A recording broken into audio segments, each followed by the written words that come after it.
പുസ്തകം ചർച്ച ചെയ്യുന്നതിന് വേണ്ടി തെരഞ്ഞെടുത്തിട്ടുള്ള പുസ്തകമായിട്ടുള്ള പ്രേമലേഖനം എഴുതപ്പെട്ടിട്ടുള്ളത്. ആ 43 എഴുതപ്പെട്ടിട്ടുള്ള ഒരു പുസ്തകത്തിനെ പറ്റി നമ്മൾ 2025 ചർച്ച ചെയ്യുന്നു എന്ന് പറയുന്നത് തന്നെ ആ പുസ്തകത്തിന്റെ പ്രസക്തി ഇന്ന് യുവാക്കൾക്കിടയിൽ എത്രത്തോളം ഉണ്ട് എന്നുള്ള കാര്യമാണ് പറഞ്ഞു വെക്കുന്നത്. ഞാൻ കൂടുതൽ കാര്യങ്ങളോട്ട് കടക്കുന്നില്ല. ഇപ്പൊ പുസ്തകത്തെ പറ്റി പറഞ്ഞു പോകുന്നതിന് വേണ്ടിയിട്ട് പ്രഭാഷണം ചെയ്യുന്നതിന് വേണ്ടിയിട്ട് ഭാഗ്യലക്ഷ്മി ഇടയ്ക്ക് ചേർന്നിട്ടുണ്ട്. അതോടൊപ്പം തന്നെ ഇവിടെ ഇരിക്കുന്ന ആളുകളെല്ലാം തന്നെ ഇതിനേക്കാൾ നന്നായിട്ട് പ്രേമലേഖനത്തെ വായിക്കുകയും മനസ്സിലാക്കുകയും അതിനെപ്പറ്റി ചർച്ചകൾ നടത്തുകയും ചെയ്തിട്ടുള്ള മനുഷ്യരാണെന്നാണ് ഞാൻ വിശ്വസിക്കുന്നത്. അപ്പൊ നമുക്ക് നേരെ പുസ്തക ചർച്ചയിലേക്ക് പോകുന്നതിന് മുമ്പ് തന്നെ നമുക്കറിയാം ബഷീർ നിരവധിയായിട്ടുള്ള സിനിമകളുടെ തിരക്കഥയുടെ ഭാഗമായിട്ടുണ്ട്. അങ്ങനെ ബഷീർ തിരക്കഥ എഴുതിയിട്ടുള്ള നീലവെളിച്ചം ഭാർഗവി നിലയം എന്ന സിനിമയിലെ ഒരു മനോഹരമായിട്ടുള്ള ഗാനത്തോടു കൂടി തന്നെ നമുക്ക് ഇന്നത്തെ പുസ്തക ചർച്ച, നമ്മുടെ സാംസ്കാരിക പഠന കേന്ദ്രത്തിന്റെ ആദ്യത്തെ പുസ്തക ചർച്ച ഇവിടെ ആരംഭിക്കാം എന്നാണ് ആലോചിച്ചു പോയിട്ടുള്ളത്.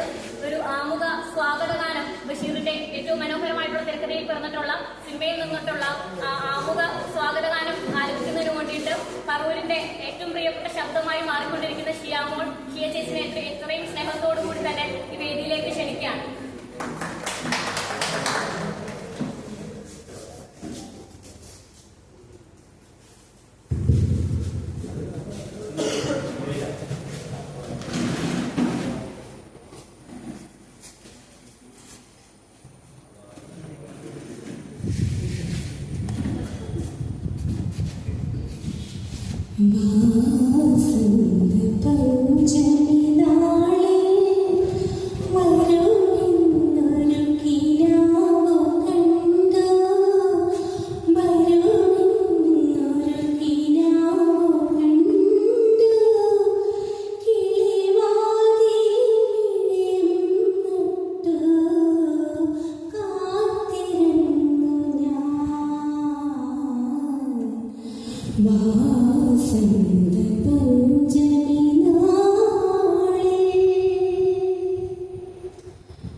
Wow.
ദിനാചരണത്തോടനുബന്ധിച്ചിട്ട് നമ്മൾ നിരൂപണ മത്സരം സംഘടിപ്പിക്കുകയുണ്ടായി. നിരൂപണ മത്സരത്തിന്റെ ഭാഗമായിട്ട് 24 മത്സരാർത്ഥികൾ വളരെ മനോഹരമായിട്ടുള്ള നിരൂപണങ്ങൾ ഇതിന്റെ ഭാഗമായിട്ട് നമുക്ക് അയച്ചു തന്നിട്ടുണ്ടായി.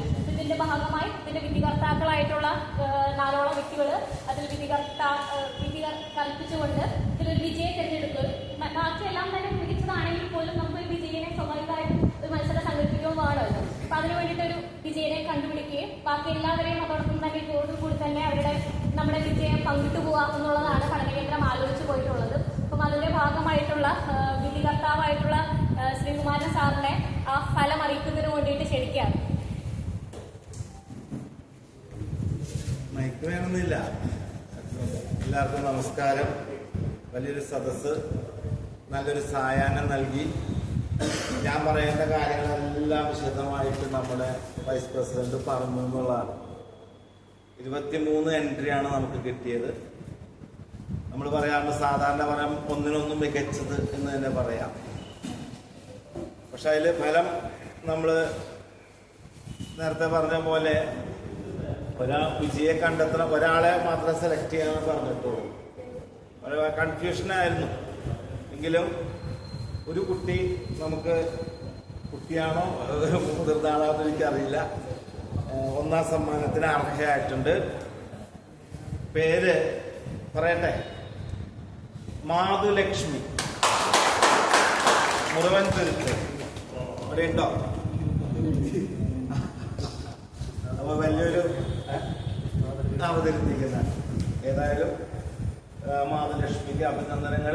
മറ്റുള്ളവർക്ക്, ബാക്കിയുള്ള 22 പേരും അവർക്ക് പ്രോത്സാഹന സമ്മാനം കൊടുക്കുന്നുണ്ട്. അവരെയും അഭിനന്ദിക്കുകയാണ്. ഇതും ഇതുപോലുള്ള കാര്യങ്ങളിൽ നല്ല രീതിയിലുള്ള പങ്കാളിത്തം ഉണ്ടാവണം എന്ന് പറഞ്ഞുകൊണ്ട് മാധുലക്ഷ്മിക്ക് സമ്മാനം നൽകുന്നതിന് വേണ്ടിയിട്ട് ഈ പഠന കേന്ദ്രത്തിന്റെ അധ്യക്ഷനായിട്ടുള്ള ഡോക്ടർ കുഞ്ഞകൃഷ്ണ മാഷിനെ എത്രയും സ്നേഹത്തോടു കൂടി ക്ഷണിക്കുകയാണ്. അതോടൊപ്പം തന്നെ സമ്മാനം ഏറ്റുവാങ്ങുന്നതിന് വേണ്ടിയിട്ട് നിരൂപണ മത്സരത്തിന്റെ വിജയിയായിട്ടുള്ള മാധുലക്ഷ്മിയെ ക്ഷണിക്കുകയാണ്.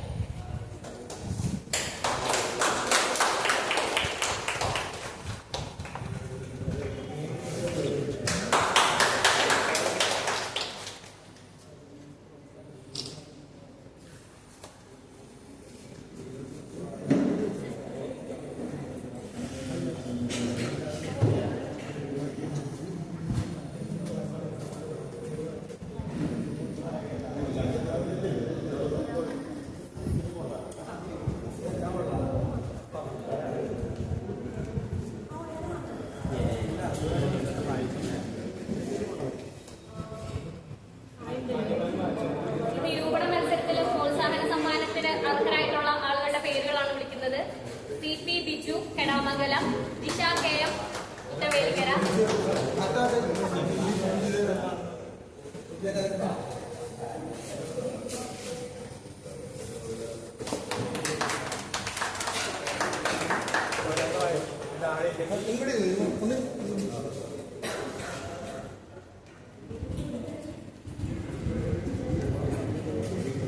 വിജയികൾ സമ്മാനം ഏറ്റുവാങ്ങുന്നതിന് വേണ്ടി കടന്നു വരണം എന്നാണ് പറഞ്ഞു വരാനുള്ളത്. Disha KM കുട്ടവേലിക്കര,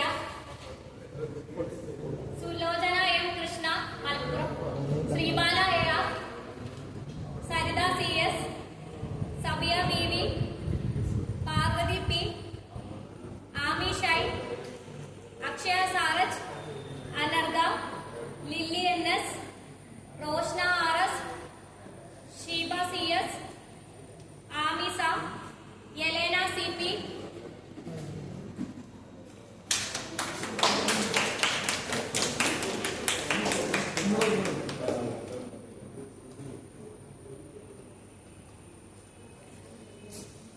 Kiran J, Arunjith, Aryadevi, Blessy teacher,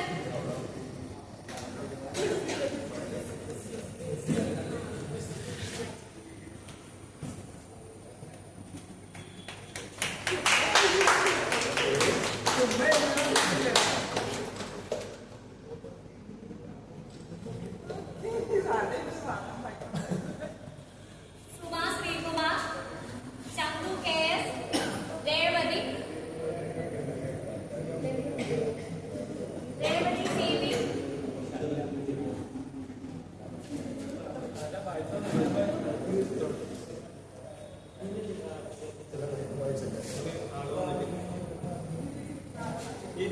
എല്ലാം തന്നെ കൊടുക്കാനുള്ളതാണ്. ഇത് മലപ്പുറം, കോഴിക്കോട്, പാലക്കാട്,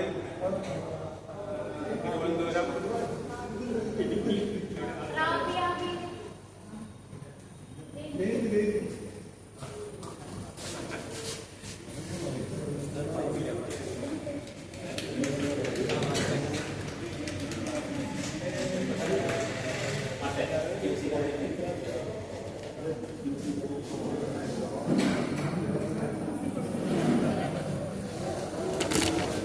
ബാക്കിയുള്ളതെല്ലാം തന്നെ പോസ്റ്റലായിട്ട് അവർക്ക് അയച്ചു കൊടുക്കും. നമ്മുടെ ഈ ജില്ലയിലുള്ളതല്ല, പാലക്കാടുണ്ട്, കോഴിക്കോടുണ്ട്, ഇടുക്കിയുണ്ട്, മലപ്പുറമുണ്ട്, എറണാകുളമുണ്ട്, നെടുമുണ്ടലുണ്ട്, അങ്ങനെ പല സ്ഥലത്തുള്ളതാണ്.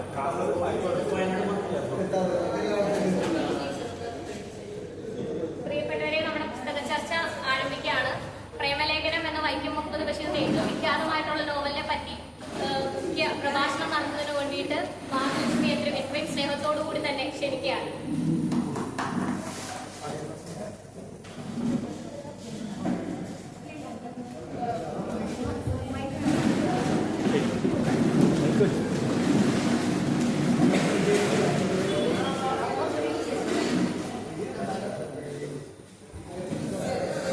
ഇത് വേണോ? ഡൈസ് വേണോ? ഏറ്റവും പ്രിയപ്പെട്ടവരെ, പ്രേമലേഖനം എന്ന് പറഞ്ഞിട്ടുള്ള പുസ്തകമാണ് ഇന്ന് അവതരിപ്പിക്കാൻ വേണ്ടിയിട്ടുള്ള ആവശ്യപ്പെട്ടിരുന്നത്. ഇപ്പോ അത് അവതരിപ്പിക്കാന്നുള്ള എന്റെ കർത്തവ്യത്തിലേക്ക് കിടക്കുകയാണ്. നിങ്ങളെല്ലാവരും ബഷീറിനെ കുറിച്ച് കേൾക്കാത്ത ആരും തന്നെ ഇവിടെ ഇരിക്കുന്നുണ്ടാവില്ല.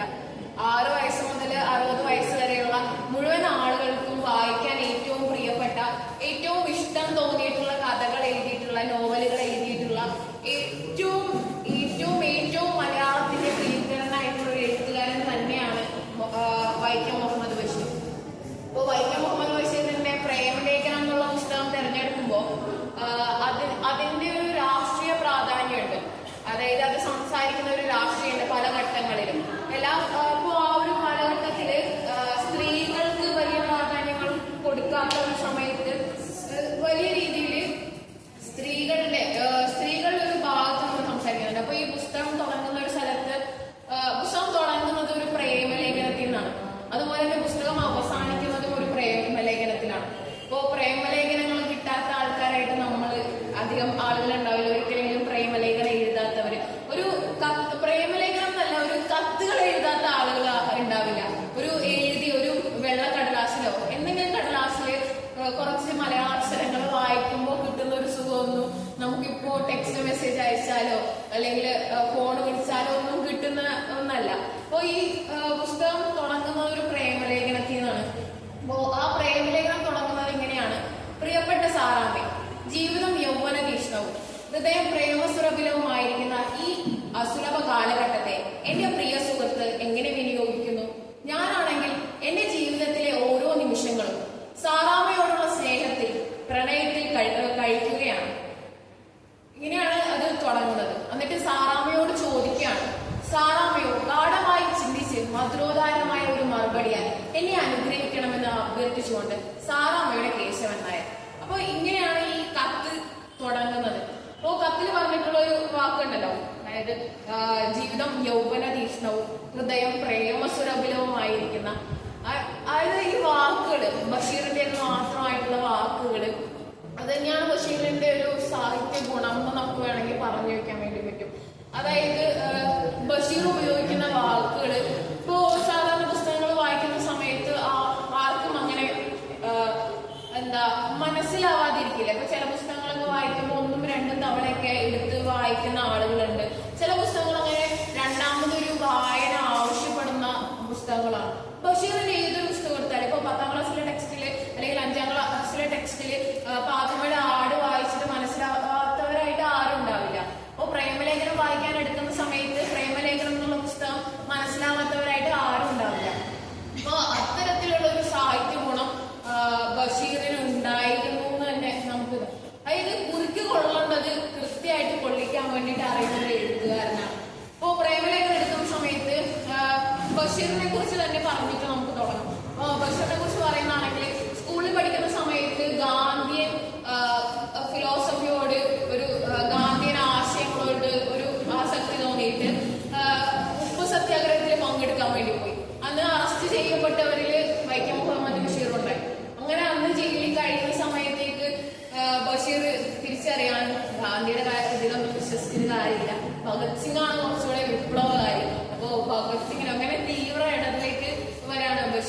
അപ്പൊ അങ്ങനെ ഒരു എന്താ ലേഖകനായിട്ട് പ്രഭ എന്നുള്ളൊരു പേരില് ഒരു ലേഖനം എഴുതാൻ വേണ്ടി തുടങ്ങി. അങ്ങനെ രാഷ്ട്രീയ തടവുകാരനായിട്ട് ഇങ്ങനെ ജയിലിൽ കഴിയുന്ന സമയത്താണ് അവിടുത്തെ അധികാരികൾ പറഞ്ഞിട്ട് ബഷീർ അറിയുന്നത് ഈ ജയിൽവാസികളായിട്ടുള്ള ആളുകൾക്ക് പുസ്തകം വായിക്കാൻ വേണ്ടി താല്പര്യമുണ്ട്, അവർക്ക് കഥകൾ അറിയാൻ വേണ്ടി താല്പര്യമുണ്ട്. അപ്പൊ അങ്ങനെ ആദ്യമായിട്ട് ബഷീർ എഴുതിയ ഒരു നോവലാണ് ഈ പറഞ്ഞിട്ടുള്ള പ്രേമലേഖനം എന്ന് പറയുന്നത്. അപ്പോ ഈ പ്രേമലേഖനത്തിലേക്ക് വരുന്ന സമയത്ത് ഇതിന്റെ കേന്ദ്ര കഥാപാത്രങ്ങളായിട്ടുള്ള 2 ആളുകളാണ്. ഈ 2 ആളുകൾ മാത്രമേ ഈ കഥയിലുള്ളൂ, ഈ നോവലിലുള്ളൂ. അവരുടെ പേര് കേശവൻ നായരും സാറാമൻ. കേശവൻ നായർ ഒരു ബാങ്ക് ഉദ്യോഗസ്ഥനാണ്, അതേസമയം ഒരു മെട്രിക്കുലേഷൻ ഒക്കെ കഴിഞ്ഞിരിക്കുന്ന ഒരു ഇന്റർമീഡിയറ്റുകാരിയായിട്ടുള്ള ഒരു യുവതിയാണ് സാറ. ഇവർ തമ്മിലുള്ള ഒരു എന്താ പ്രണയസുരഭിലമായിട്ടുള്ള ഒരു നോവലാണ് ഈ പ്രേമലേഖനം എന്ന് പറയുന്നത്. അപ്പോ ഇതില് കേശവൻ നായർ ഈ സാറാമ്മയുടെ വീട്ടില് വാടകയ്ക്ക് താമസിക്കുന്ന ഒരാളാണ്. അപ്പോ ഇങ്ങനെ താമസിച്ചു വരുന്ന സമയത്ത് ഇന്റർമീഡിയറ്റുകാരിയായിട്ടുള്ള സാറാമ്മ വളരെ സംസാരിക്കാൻ വേണ്ടി താല്പര്യമുള്ള ഒരു കക്ഷിയാണ്. അപ്പോൾ ആരെങ്കിലും ഒക്കെ സംസാരിക്കാൻ കിട്ടിക്കഴിഞ്ഞാൽ അവരെ വിടാതെ ഇഷ്ടംപോലെ സംസാരിക്കാൻ വേണ്ടി താല്പര്യമുള്ള ഒരു കക്ഷിയാണ്. അപ്പൊ അങ്ങനെ സാറാമ്മ കേശവൻ നായരോട് എപ്പോഴും സംസാരിക്കും. ഒന്നും പ്രതീക്ഷിച്ചിട്ടൊന്നുമല്ല, അല്ലെങ്കിൽ തിരിച്ചും എന്തെങ്കിലുമൊക്കെ കിട്ടുന്ന ആളുകളെ ധരിപ്പിക്കാൻ വേണ്ടിയിട്ടല്ല, പക്ഷെ പുള്ളിക്കാരത്തി സംസാരിക്കാൻ ഇഷ്ടമാണ്, പുള്ളിക്കാരത്തി നന്നായിട്ട് സംസാരിക്കും. അങ്ങനെ സംസാരിച്ച് ഇതിന്റെ തുടക്കം മുതലേ കേശവൻ നായർക്ക് സാറാമ്മയോടുള്ളൊരു സ്നേഹം തോന്നി തുടങ്ങിയിട്ടുണ്ട്. ആ സ്നേഹം ഒരു പ്രണയം എന്നുള്ള രൂപത്തിൽ തന്നെയാണ് തോന്നി തുടങ്ങിയത്. അപ്പോ അങ്ങനെ പോയിക്കൊണ്ടിരിക്കുന്ന സമയത്ത് 2 കൽപ്പിച്ചിട്ടാണ് ഒരു പ്രേമലേഖനം എഴുതി കൊടുക്കാമെന്ന് വിചാരിക്കുന്നത്. അങ്ങനെ പ്രേമലേഖനം എഴുതി കഴിയുമ്പോൾ ഒരു ബഷീറിന് കിട്ടുന്ന ഒരു സാറ്റിസ്ഫാക്ഷൻ ഉണ്ട്. ബഷീർ അത് ഇങ്ങനെ വിവരിക്കുന്നത് ഇങ്ങനെയാണ്. കേശവൻ നായർ കത്ത് എഴുതി കഴിയുമ്പോൾ കേശവൻ നായർക്ക് സാറാമ്മ തൊട്ടടുത്ത് വന്ന് നിൽക്കുന്ന പോലെ അനുഭവപ്പെടുന്നത്. അതായത്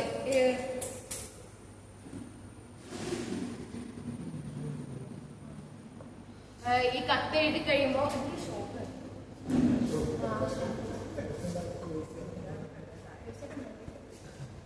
ഇത് എഴുതി കഴിയുമ്പോ ബഷീർ ഈ കേശവൻ നായർക്ക് തോന്നുന്നത് സാറാമ്മ തൊട്ട് ബാക്കിൽ വന്ന് നിൽക്കുന്ന പോലെയാ. അപ്പോ അതേപോലെ ഇത് എഴുതി കഴിയുമ്പോ ബഷീർ പറയുന്നുണ്ട്, എന്ത് രസാ ഇതില് എന്ത് മനോഹരമാണ്. അത് കൃത്യമായിട്ട് അറിയാണെങ്കിൽ ഈ നോവൽ ഇങ്ങനെ എഴുതിയിട്ടുണ്ട്, എഴുത്തു വായിച്ചു, കവിതയുണ്ട്, തത്വജ്ഞാനമുണ്ട്, മിസ്റ്റിസമുണ്ട്, എന്തിന് കേശവൻ നായരുടെ ഹൃദയത്തിന്റെ മഹാരഹസ്യം മുഴുവനുമില്ലേ. അതായത് നമ്മളൊരു സാധനം എഴുതി കഴിയുമ്പോൾ കിട്ടുന്ന ഒരു സാറ്റിസ്ഫാക്ഷൻ, ഒരു പ്രേമലേഖനത്തിന്റെ സാറ്റിസ്ഫാക്ഷൻ. അങ്ങനെ ഇത് 4ആയി മടക്കി സാറാമ്മയുടെ കയ്യിൽ കൊണ്ട് കൊടുക്കുമ്പോ സാറാമ്മ അത് വായിച്ചു പോലും നോക്കുന്നില്ല. സാറാമ്മ അത് എടുത്തു ചുരുട്ടിക്കൂട്ടി പുറത്തേക്ക് എറിഞ്ഞു. പിന്നീട് അതിനെ പറ്റി ചോദിക്കുന്ന സമയത്ത് സാറാമ്മ മറുപടി പറയുന്നത് എങ്ങനെയാണ്, ഞാനത് ഉമ്മിക്കിരി പൊതിയാൻ വേണ്ടി എടുത്തു.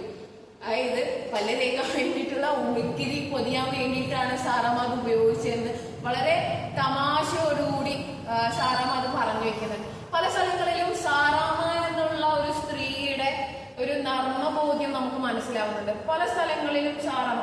അതുപോലെ കേശവൻ നായർ ഒരിക്കൽ പറയുന്നുണ്ട്, കേശവൻ നായരും സാറാമ്മയും സംസാരിക്കുമ്പോൾ കേശവൻ നായർ സാറാമ്മയോട് പറയാണ്, ഒരു 7 കല്യാണം കഴിച്ചിട്ടുള്ള ഒരു ആള് അയാൾ ഒരു ബ്രഹ്മചാരിയോട് സംസാരിക്കുന്നുണ്ട്. അപ്പൊ ആ ബ്രഹ്മചാരി ഇങ്ങനെ ഇയാളുടെ ഭാര്യ ഒരു ദിവസം ഇറങ്ങി വരുമ്പോ ഒരു പടിയുടെ മുകളിൽ നിന്ന് വീണിട്ട് തല പൊട്ടിത്തെറിച്ചു പോയി. അപ്പോ ബ്രഹ്മചാരി ചോദിക്കുന്നുണ്ട്, അപ്പൊ തലച്ചോറൊക്കെ പുറത്തുവന്നോ, എന്താ ഇത് നിങ്ങൾക്ക് ചോദിക്കുന്നുണ്ട്.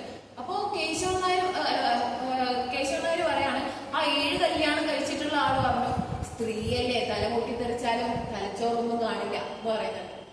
അപ്പോ അതേ സമയത്ത് ഇത് സാറാമ്മയോട് ഇങ്ങനെ ഭയങ്കര തമാശ പോലെ ഇങ്ങനെ പറയാം. അപ്പോ നമ്മളൊക്കെ കൂട്ടത്തിലിരിക്കുമ്പോ ചില ആളുകളൊക്കെ ഭയങ്കര തമാശയായിട്ട് പെണ്ണുങ്ങളെയൊക്കെ കൊണ്ട് പറയുമല്ലോ. അപ്പൊ ചിലരൊക്കെ ഇങ്ങനെ ഭയങ്കര ചിരിക്കും. സാറാമ്മ പക്ഷെ മറുപടി പറഞ്ഞത് ദൈവത്തിന്റെ ഉത്കൃഷ്ട സൃഷ്ടിയാണ് സ്ത്രീകളെന്ന്. അപ്പോ കേശവൻ നായർ വീണ്ടും പറഞ്ഞു, ഇല്ല, സ്ത്രീകളുടെ തല നിറയെ നിലാവെളിച്ചമാണ്, അവരെ തലകുട്ടി തുറന്നു പോന്നാലും ഈ പറഞ്ഞ പോലെ ഈ തലച്ചോറൊന്നും കാണാനായിട്ട് വഴിയില്ല എന്ന് പറയുന്നത്. പക്ഷെ സാറാമ്മ പിന്നീട് അതിന് മറുപടി അറിയത്തില്ല. ചില ആളുകളുണ്ടല്ലോ, പോത്തിന്റെ ചെവിയിലെ വേദൂതിയിട്ട് കാര്യമില്ല, അത് സാറാമ്മക്ക് പണ്ടേ അറിയാം. സാറാമ്മ മറുപടി ഒന്നും പറയുന്നില്ല. സാറാമ്മ ഇത് ഓർത്ത് മനസ്സിൽ വെച്ചു. എന്നിട്ട് എന്താ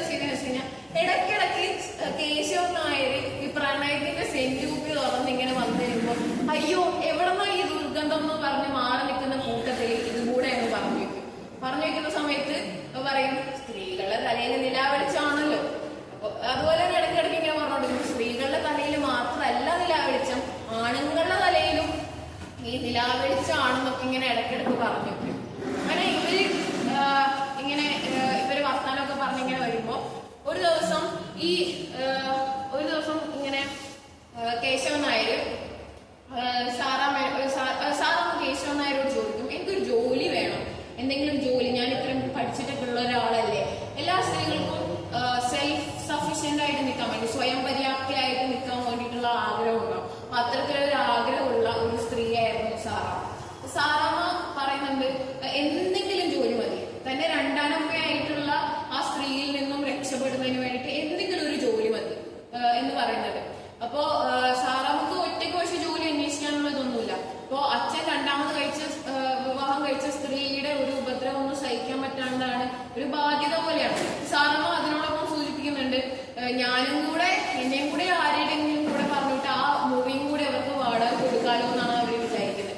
പക്ഷെ അതേ സമയം പറയേണ്ട, സ്ത്രീധനൊന്നും കൊടുത്തിട്ട് എന്നെ ആരും കല്യാണം കഴിക്കാനൊന്നും പോകുന്നില്ല എന്നൊക്കെ പറയുന്നുണ്ട്. അങ്ങനെ കാര്യമായിട്ട് തകൃതിയായിട്ട് ജോലി അന്വേഷിക്കുന്ന ഘട്ടത്തിലാണ് കേശവൻ നായർ ഒരു ജോലിയായിട്ട് മുന്നോട്ട് വരുന്നത്. കിടക്കാഴ്ച ജോലിയുണ്ട്, അത് സ്വീകരിക്കാൻ വേണ്ടി തയ്യാറാണ്. പക്ഷെ ഇത് പറഞ്ഞു കഴിഞ്ഞാൽ സാറാമ്മക്ക് വിചാരിക്കും എന്നുള്ളൊരു സാധനമുണ്ട്. രണ്ടും കൽപ്പിച്ച് കേശവൻ നായർ പറയാൻ വേണ്ടി തീരുമാനിച്ചു. എന്നാൽ കേശവൻ നായർ ആ സുന്ദര സ്വരത്തിലെ രഹസ്യം പുറത്തേക്ക് കൊടുക്കും. ഞാൻ സാറാമ്മയെ സ്നേഹിക്കുന്ന പോലെ സാറാമ്മ എന്നെയും സ്നേഹിക്കാം. ഇതാണ് സാറാമ്മക്കുള്ള ജോലി. അപ്പോ സാറാമ്മ ആദ്യം ഭയങ്കര പുച്ഛത്തിലൊക്കെ നോക്കിയെങ്കിലും പൈസ കിട്ടുമല്ലോ. അപ്പൊ സാറാമ്മ വേറെ ഒന്നും ചോദിക്കുന്നില്ല. മറ്റേ അടുത്ത് ഇങ്ങനെ പറയാം, എത്ര എന്റെ ശമ്പളം, എനിക്ക് 20 രൂപ വേണം. അങ്ങനെ അതിന് മറുപടി കൊടുക്കുന്ന ഇങ്ങനെയാണ്, എന്നാ സ്നേഹിക്കാൻ വേണ്ടി കഴിയില്ല എന്നൊന്നും പറയുന്നില്ല. എന്നാ സ്നേഹിക്കാനോ പ്രണയിക്കാനോ ഒന്നും പറ്റാത്തൊരു അവസ്ഥയിലായിരിക്കാം അവർ രണ്ടാനമ്മയുടെ കൂടെയൊക്കെ കഷ്ടപ്പെട്ടൊക്കെ ജീവിക്കുന്ന സാഹചര്യത്തിൽ ചിലപ്പോൾ ജീവിച്ചു പോകാം. പക്ഷെ അതൊരു ജോലിയായി സ്വീകരിച്ച് തന്റെ ശമ്പളം കൃത്യമായി പറഞ്ഞു, എനിക്ക് 20 രൂപയാണ് ആവശ്യം, 20 രൂപ തരാമെങ്കിൽ ഞാൻ ഈ ജോലി ഏറ്റെടുക്കാം എന്ന് പറയാം. അങ്ങനെ ആ ജോലി പ്രവേശിക്കണോ വേണ്ടേ എന്നുള്ളത് തീരുമാനിച്ചിട്ട് പറയാമെന്ന് പറഞ്ഞു. പിറ്റേ ദിവസം രാവിലെ കേശവൻ നായർ ഉത്കണ്ഠയോടുകൂടി ചോദിച്ചു, എന്താ തീരുമാനം?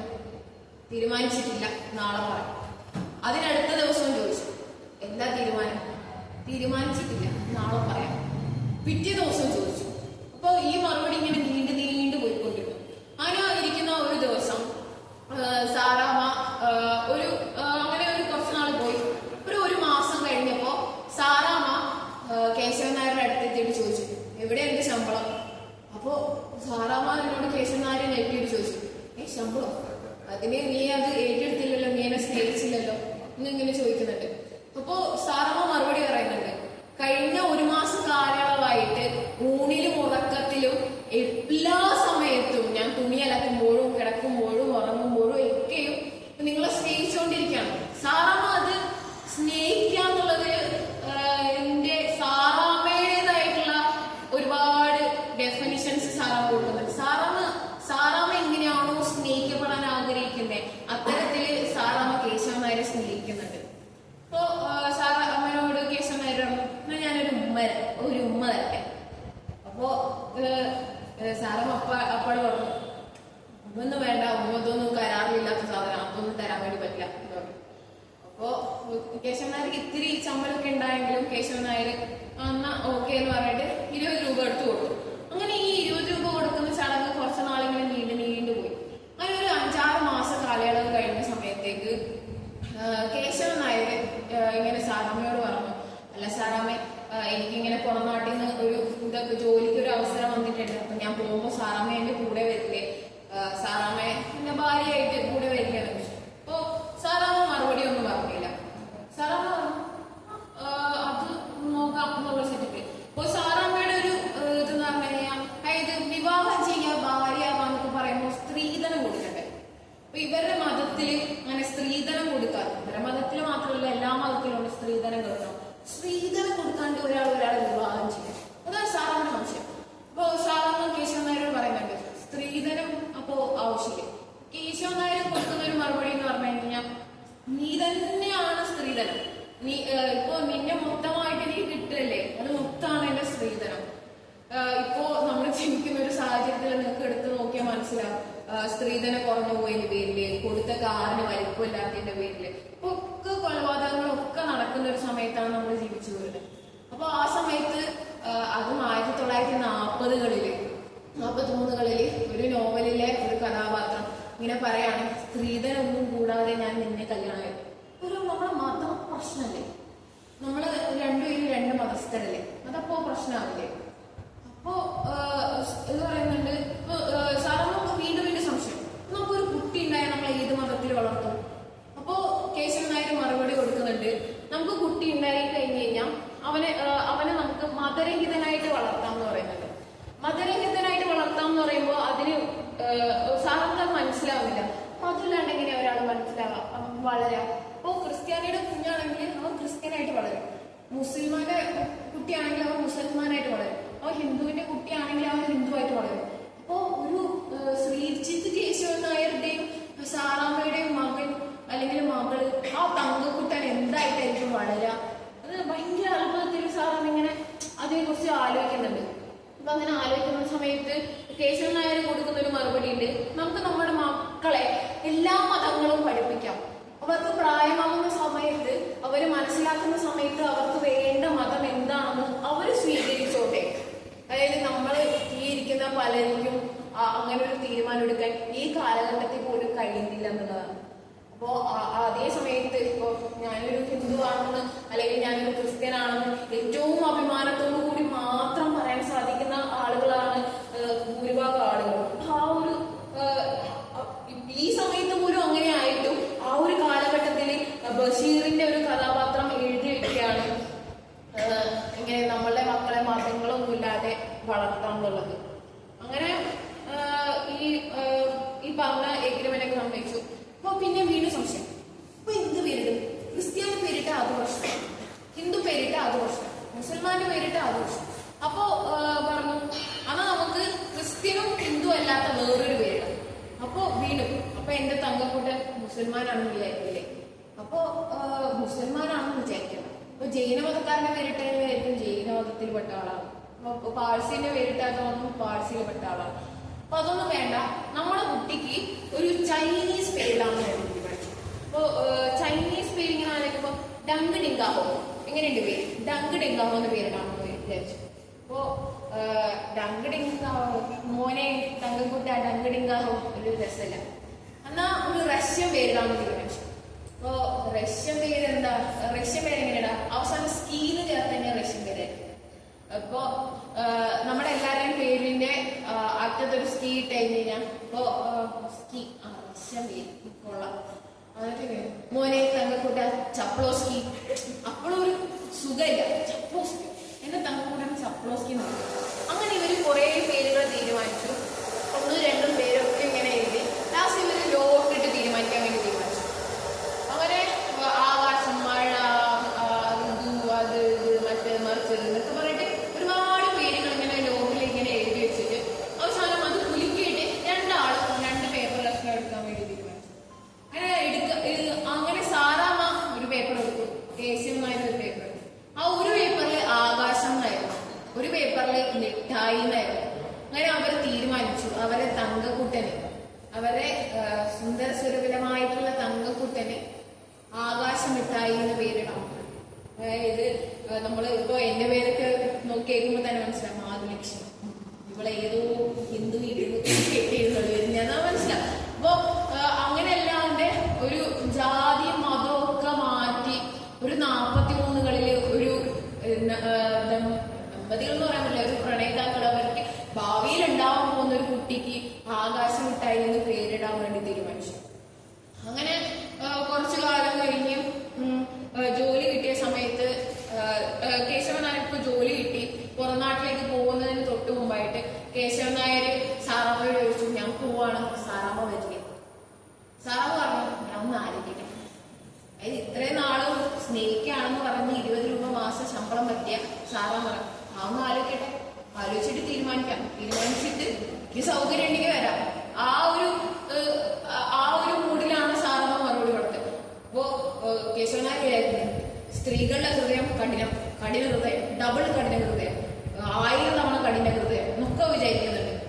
അപ്പൊ അങ്ങനെ വിചാരിച്ചിട്ട് കേശവൻ നായർ ഇങ്ങനെ ഉറക്കമൊക്കെ പോയി ഇങ്ങനെ ഇരിക്കുമ്പോ പെട്ടെന്ന്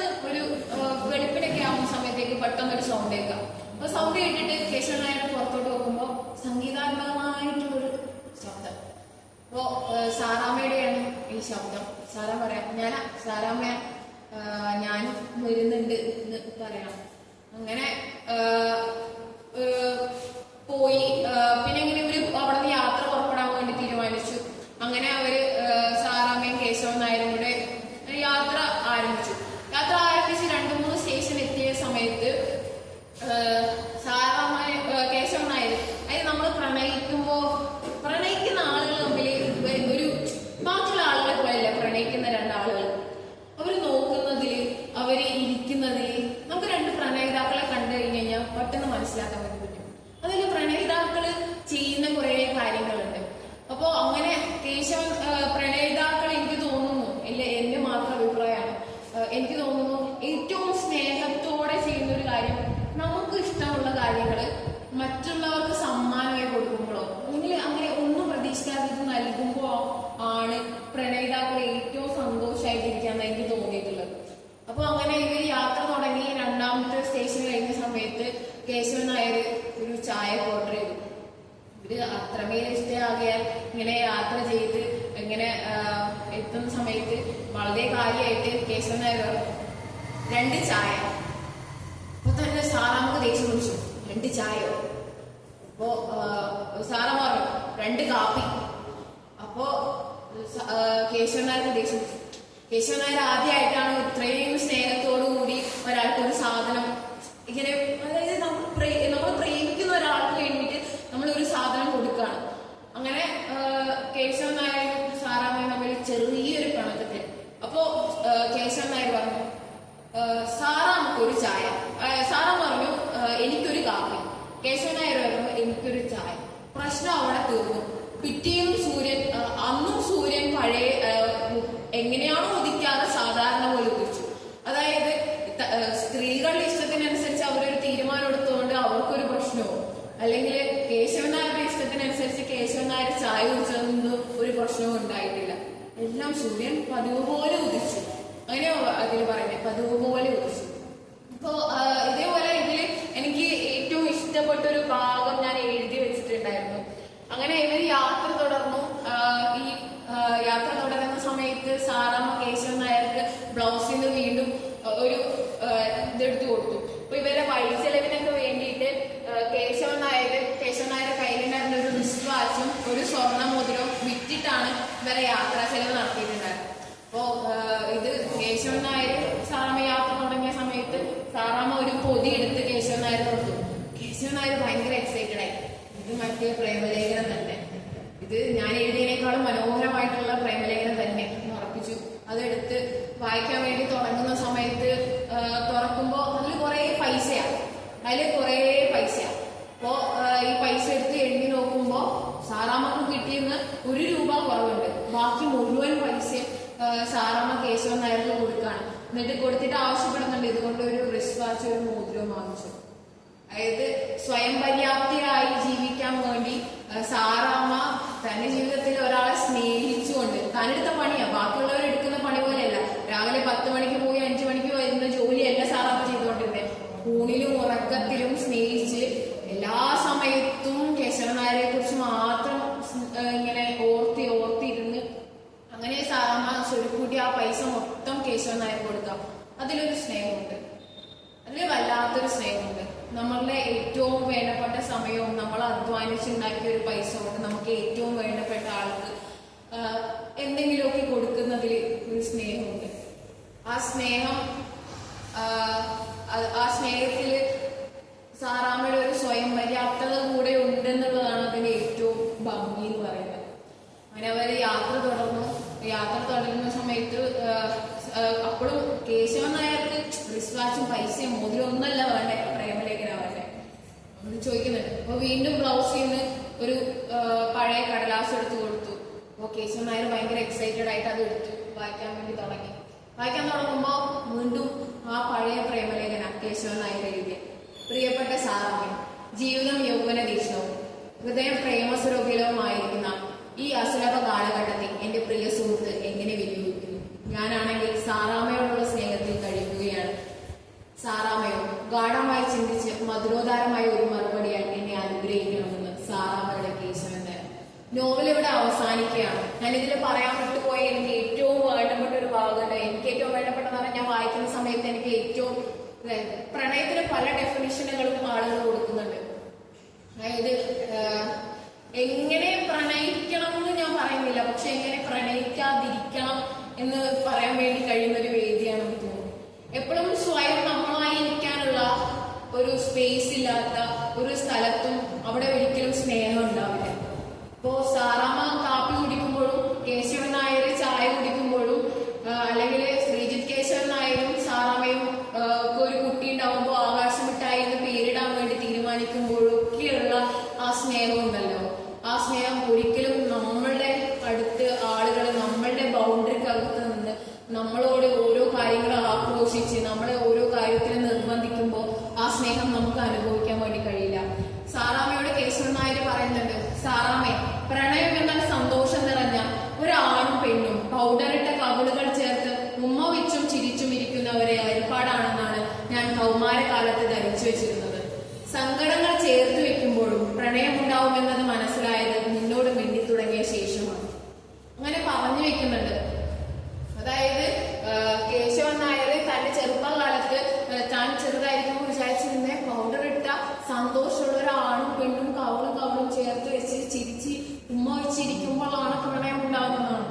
എന്നാൽ നമ്മൾ സങ്കടങ്ങൾ പങ്കുവെക്കുമ്പോൾ ആ സങ്കടങ്ങൾ കേൾക്കുമ്പോൾ നമുക്ക് കേൾവിക്കാരനായി എപ്പോഴും കൂടെ ഉണ്ടാവുമ്പോൾ അല്ലെങ്കിൽ ഒരു കേൾവിക്കാരിയായി എപ്പോഴും കൂടെ ഉണ്ടാവുമ്പോൾ ആണ് സ്നേഹം ഉണ്ടാവുന്നതെന്ന് കേശവൻ നായർ സാറാമ്മയോട് മിണ്ടി തുടങ്ങിയതിനു ശേഷം തിരിച്ചറിയണം.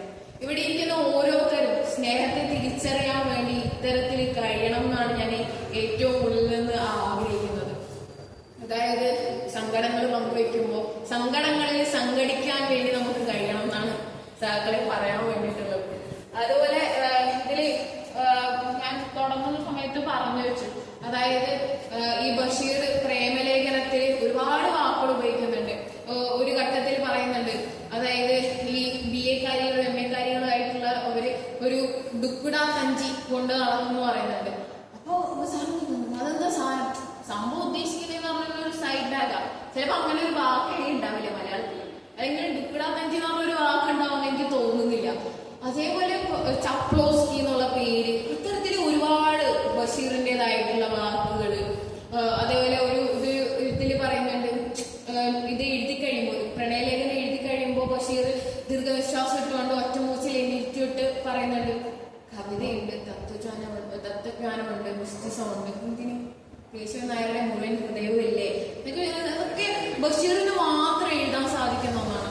അപ്പോ ഞാൻ ആ തുടക്കത്തിൽ പറഞ്ഞു വെച്ച പോലെ 6 വയസ്സ് മുതൽ 60 വയസ്സ് വരെയുള്ള മുഴുവൻ ആളുകൾക്കും വായിക്കാൻ വേണ്ടിയിട്ട് ഇത്തരം പുസ്തകം എഴുതാൻ വേണ്ടിയിട്ട് വൈക്കം മുഹമ്മദ് ബഷീർ നമുക്ക് ഉണ്ടായിരുന്നു മലയാളികൾ എന്നുള്ള നിലയ്ക്ക് നമുക്ക് ഏറ്റവും അഭിമാനത്തോടു കൂടി ഓർക്കാൻ വേണ്ടിയിട്ട് കഴിയണം. പുസ്തകം അവതരണമായിട്ട് ബന്ധപ്പെട്ട് പുസ്തകത്തിന്റെ ഒരു സമ്മറി ആണ് ഞാൻ പറഞ്ഞു വെച്ചിട്ടുള്ളതെന്ന് എനിക്കറിയാം. അതിന്റെ അപ്പുറത്തേക്ക് എന്തെങ്കിലും കാര്യങ്ങൾ വിട്ടുപോയിട്ടുണ്ടെങ്കിൽ ഈ ചർച്ചയിൽ നിങ്ങൾ എല്ലാവരും സൂചിപ്പിച്ചുകൊണ്ട് ഈ പുസ്തകാവതരണത്തെ പൂർണ്ണമാക്കണമെന്നും കൂടി പറഞ്ഞിട്ട് അവസാനിപ്പിക്കണം.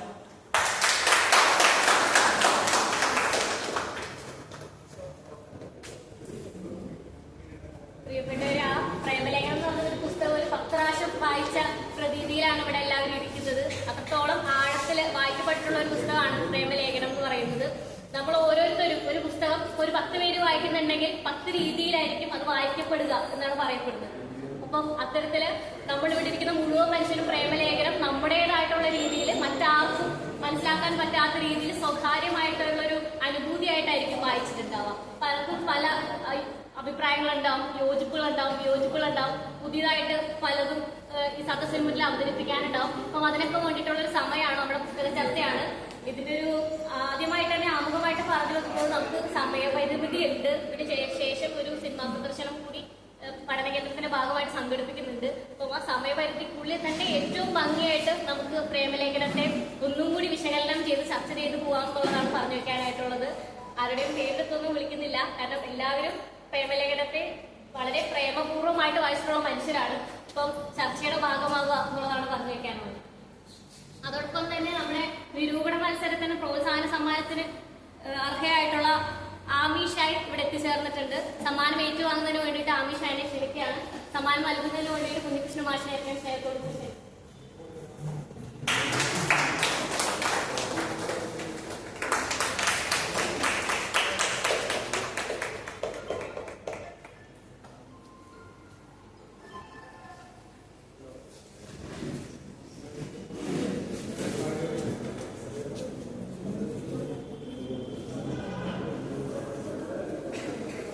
തുടങ്ങി വെക്കോ, ഒരാൾ തുടങ്ങി വെച്ചാലേ തുടങ്ങും.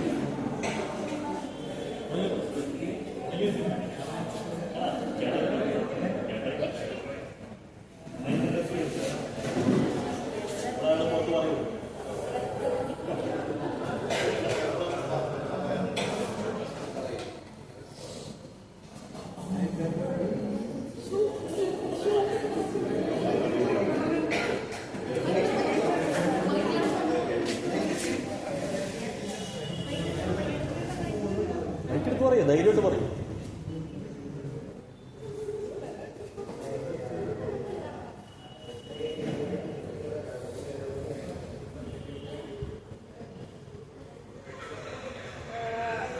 മാധു നല്ലൊരു രീതിക്ക് തന്നെയാണ് പ്രേമലേഖനം അവതരിപ്പിച്ചത്. ഞാനിത് ഫുള്ളായിട്ട് വായിച്ചിട്ടൊന്നുമില്ല, എന്നാലും ചില ഭാഗങ്ങൾ ശ്രദ്ധയിൽപ്പെട്ടിട്ടുണ്ട്. പിന്നെ പുസ്തകത്തിന്റെ തുടക്കത്തിൽ പറഞ്ഞ വാക്യങ്ങളെല്ലാം കുറെ കേട്ട് പരിചിതമായതാണ്. കാരണം മിക്ക എവിടെ പോയാലുള്ള സമ്മേളനത്തിന്റെ സേതുഭാഗതി നമുക്ക് പറഞ്ഞു തരാനുള്ള ഒരു വാക്യങ്ങളാണ് ആദ്യം പറഞ്ഞു വെക്കുന്നത്. പിന്നെ ബഷീറിന്റെ ഈ ഒരു കൃതിയില് നമുക്ക് കാണാൻ പറ്റുന്ന ഒരു കാര്യം എന്ന് പറഞ്ഞാൽ ഹാസ്യത്തിലൂടെ കുറെ കാര്യങ്ങൾ അവതരിപ്പിച്ചിട്ടുണ്ട്. അതായത് ഇവര് സ്ത്രീധനത്തിന്റെ കാര്യം സംസാരിക്കുമ്പോൾ അതിലൊരു ഹാസ്യമുണ്ട്. അതായത് സാറാമ്മയുടെയും കേശവനാരുടെയും ഈ പ്രണയത്തില് എന്താണ് സ്ത്രീധന സമ്പ്രദമായ കാര്യങ്ങൾ അവർ സംസാരിക്കുമ്പോൾ അതൊരു തമാശ രൂപത്തിൽ അവര് സംസാരിക്കുന്നുണ്ട്. അതുപോലെ തന്നെ നമ്മുടെ പണ്ടത്തെ കാലത്ത് നമ്മൾ ചിന്തിച്ചു വെച്ചിരിക്കുന്ന കാര്യം എന്ന് പറയുന്നത് ആണുങ്ങൾ പറയുന്നത് കേട്ട് നിൽക്കാനുള്ളതാണ് പെണ്ണുങ്ങൾ. അങ്ങനെ ഒരു കാര്യം നമ്മൾ ചിന്തിച്ചു. നമ്മൾ ഹിസ്റ്ററി ടെക്സ്റ്റ് ബുക്കിൽ പഠിക്കുന്നുണ്ട്, എന്താണ് വിമൻസ് വേഴ്സ് സ്ലേവ്സ്, അങ്ങനെ കുറെ കാര്യങ്ങൾ നമ്മൾ പഠിക്കുന്നുണ്ട്. പക്ഷെ ഇതില് സാറാമ്മ ഇതിൽ നമ്മളെ കാണിക്കുന്നത് ഒരു സ്ത്രീ ശാക്തീകരണം. അതായത് സ്ത്രീ എങ്ങനെയാണ് നല്ലൊരു ശക്തി തന്നെ സ്ത്രീ സ്വയം എന്താണ് സമ്പാദിച്ച്, എന്താണ് ഒരു ജോലിയോടെ സ്ത്രീ സമ്പാദിച്ച് സ്ത്രീക്ക് എന്താണ് അതിനുള്ള ഒരു കഴിവുണ്ടെന്ന് സാറാമ്മ ഇതിൽ കാണിക്കുന്നുണ്ട് നമുക്ക്. അതായത് നമ്മുടെ ഈ കൃതി എഴുതിയ സമയം തൊട്ട് നമ്മൾ നോക്കുവാണെങ്കിൽ സ്ത്രീകള് ഭർത്താക്കന്മാർ പറയുന്ന കേട്ട് കാണിച്ചു നിൽക്കുന്ന പോലെ ഉള്ള ഒരു ഇതാണ് നമ്മൾ കേട്ട് വെച്ചിട്ടുള്ളത്. പക്ഷെ സാറാമ്മ ഇതുപോലത്തെ ബഷീറിന്റെ കൃതിയില് ഈ കഥാപാത്രങ്ങൾ കാണിച്ചു തരുന്നത് അങ്ങനെയല്ല. സ്ത്രീക്കും സ്വാതന്ത്ര്യമുണ്ട്, സ്ത്രീക്കും അതിനുള്ള കഴിവുണ്ട് എന്നുള്ളൊരു കാര്യം നമുക്കിതിൽ കാണാൻ പറ്റുന്നുണ്ട്. അതുപോലെ ബുക്കിന്റെ ഒരു ആദ്യത്തെ ഒരു പേജിൽ നമുക്ക് കാണാം തിരുവിതാംകൂർ രാജ്യത്ത് ഈ ഒരു എന്താണ് പ്രേമലേഖനം എന്ന ഒരു കൃതി നിരോധിച്ചിട്ടുണ്ടായിരുന്നു. പക്ഷെ എന്താണ് അത് കാരണം എന്ന് വെച്ചാൽ ഇന്റർകാസ്റ്റ് മാരേജ് അതിനൊന്നും ഒരു പ്രോബ്ലം ഇല്ലാന്ന് കാണിച്ചു തന്നിട്ടുണ്ട്. കാരണം നമുക്ക് ചൂസ് ചെയ്യേണ്ട മതം നമ്മളാണ് ചൂസ് ചെയ്യുന്നത്. അതില് ഒരാൾക്കും തെറ്റ് പറയാനില്ല. റൈറ്റ് ടു റിലീജിയൻ എന്നൊരു കാര്യം ഈ ബുക്കിൽ നമുക്ക് കാണിച്ചു വെച്ചിട്ടുണ്ട്. അതുപോലെ തന്നെ മതനിരപേക്ഷത, അതായത് നമ്മുടെ കേശവൻ നായരും സാറാമ്മയും കുട്ടിക്ക് പേരിടാൻ നേരത്ത് മതം അറിയാത്തൊരു പേര്, അതായത് മധു അവതരിപ്പിച്ച രീതിയിൽ കുറെ തമാശയായി ചപ്ലോസ്കി, ഡിങ്കിഡാമിഡി അങ്ങനെ കുറെ പേരുകളൊക്കെ പറയെങ്കിലും അത് മതം അറിയാത്തൊരു പേര്. ഇപ്പൊ ചൈനീസ് പേരാവട്ടെ, റഷ്യൻ പേരാവട്ടെ, പക്ഷെ നമ്മുടെ ഭൂമിയിൽ കാണുന്ന ഒരു എലമെന്റ് വെച്ചിട്ട് തന്നെ മതം അറിയാത്തൊരു പേര് തന്നെയാണ് വിട്ടുപോയിട്ടുള്ളത്. ഇത്രയും കാര്യങ്ങളാണ് പറയാനുള്ളത്.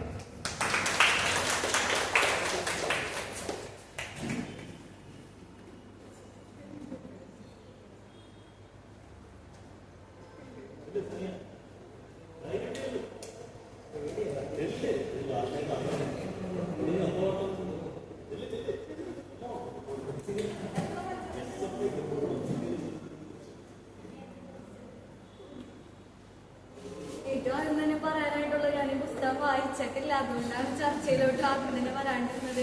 ഇവിടെ വന്നതിന് ശേഷം മധുലക്ഷ്മിയുടെ അടുത്ത് ബുക്ക് വായിച്ചിട്ട് ഒരു 10-15 മിനിറ്റ് ഇരുന്ന് ആ ബുക്ക് വായിച്ചതിനുള്ള അറിവുള്ളൂ. പക്ഷേ ഭാഗ്യലക്ഷ്മി ഇവിടെ നിന്ന് പറഞ്ഞപ്പോൾ ആ പുസ്തകം ശരിക്കും നിന്ന് വായിച്ച ഒരു പ്രതീതി തന്നെയായിരുന്നു. ആ ബുക്കിനകത്ത് ഉള്ള ഒരു ഏറ്റവും കാര്യങ്ങളിൽ ആ എല്ലാവരും ക്ലാസ്സിൽ പോകുന്നു അല്ലെങ്കിൽ ജോലിക്ക് പോകുന്നു, ആ ഒരു ചുരുങ്ങിയ വേളയിൽ നമുക്ക് പുസ്തകം മുഴുവനായിട്ട് വായിച്ചു തീർക്കാനുള്ള ഒരു സാഹചര്യം എല്ലാവർക്കും ഇല്ലാത്തൊരു സാഹചര്യത്തിൽ ഭാഗ്യലക്ഷ്മി ആ ബുക്കിനെ ശരിക്കും നമ്മൾക്ക് വായിക്കുമ്പോൾ നമ്മൾക്കിപ്പോൾ ഇവിടെ ഇരിക്കുന്ന എല്ലാവർക്കും തന്നെ ആ ബുക്കിന്റെ ഏറ്റവും കാര്യങ്ങൾ നമുക്കിങ്ങനെ ഇമാജിൻ ചെയ്തിട്ട് ശരിക്കും ആ പുസ്തകം വായിക്കുന്ന ഒരു രീതിയിൽ തന്നെയാണ് ഭാഗ്യലക്ഷ്മി ഇവിടെ പ്രസന്റ് ചെയ്തത്. ഏറ്റവും നല്ല മനോഹരമായ രീതിയിലായിരുന്നു. എനിക്ക് ഒരുപാട് ഇഷ്ടപ്പെട്ട് ആ ബുക്ക് വായിക്കാൻ പറ്റിയില്ലെങ്കിലും ഇവിടെ വന്നിരുന്നിട്ട് അത് ശരിക്കും ആദ്യം തൊട്ട് അവസാനം വരെ വായിച്ചാൽ നമ്മൾക്ക് ആ ബുക്കിൽ നിന്ന് നമ്മൾ ഉൾക്കൊള്ളേണ്ട കാര്യങ്ങൾ അല്ലെങ്കിൽ നമ്മൾ ആ പുസ്തകത്തിൽ വായിച്ചിട്ട് നമ്മൾ ഏറ്റെടുക്കേണ്ട നമ്മൾ അതിൽ നിന്ന് നമുക്ക് എന്തൊക്കെയാണ് ആ പുസ്തകത്തിൽ നിന്ന് ആവശ്യമായിട്ടുള്ളത് അത് ഈ ഒരു ചുരുങ്ങിയ സമയം കൊണ്ട് തന്നെ ഭാഗ്യലക്ഷ്മിയുടെ പറഞ്ഞു വെച്ചിട്ടുണ്ട്. കൂടുതലൊന്നും പറയാനായിട്ടില്ല. അവതരണം നന്നായിരുന്നു. ഇനിയും തുടർന്നും EMS പഠന കേന്ദ്രത്തിന്റെ ഭാഗത്തുനിന്ന് ഇതേപോലെ പുസ്തക ചർച്ചകളും ഇതേപോലെ തന്നെ എല്ലാവർക്കും ഉൾക്കൊള്ളാൻ ചുരുങ്ങിയ സമയം കൊണ്ട് വായിച്ച ആശയങ്ങൾ ഉൾക്കൊണ്ട് എല്ലാവരുടെയും നിലവാരം ചിന്താഗതികളും മെച്ചപ്പെടുത്താൻ പറ്റുന്ന സാഹചര്യത്തിലുള്ള ബുക്കുകളെല്ലാം തിരഞ്ഞെടുത്തുകൊണ്ട് ഇനിയും പുസ്തക ചർച്ച തുടർന്നുകൊണ്ട് മാത്രം പറഞ്ഞിട്ടുണ്ട്.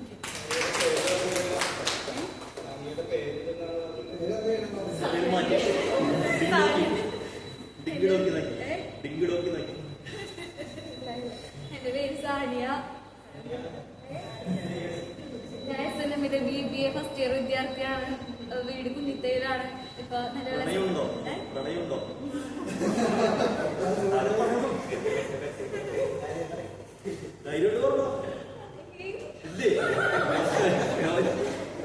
ചർച്ച നടക്കട്ടെ.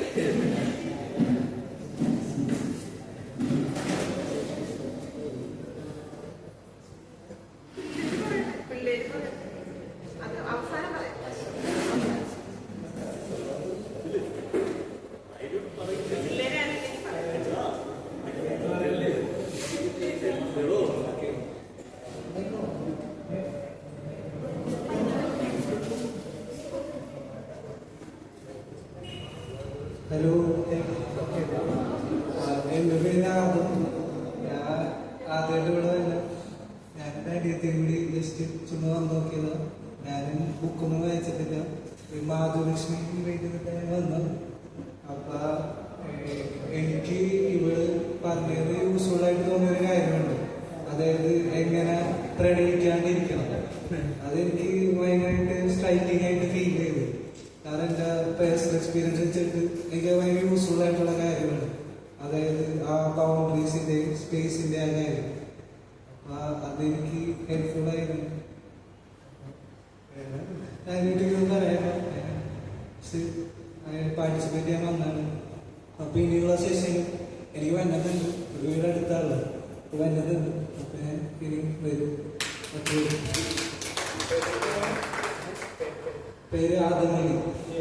ഞാൻ സൈക്കോളജി വിദ്യാർത്ഥി MAS മാറുന്നു. Thank you.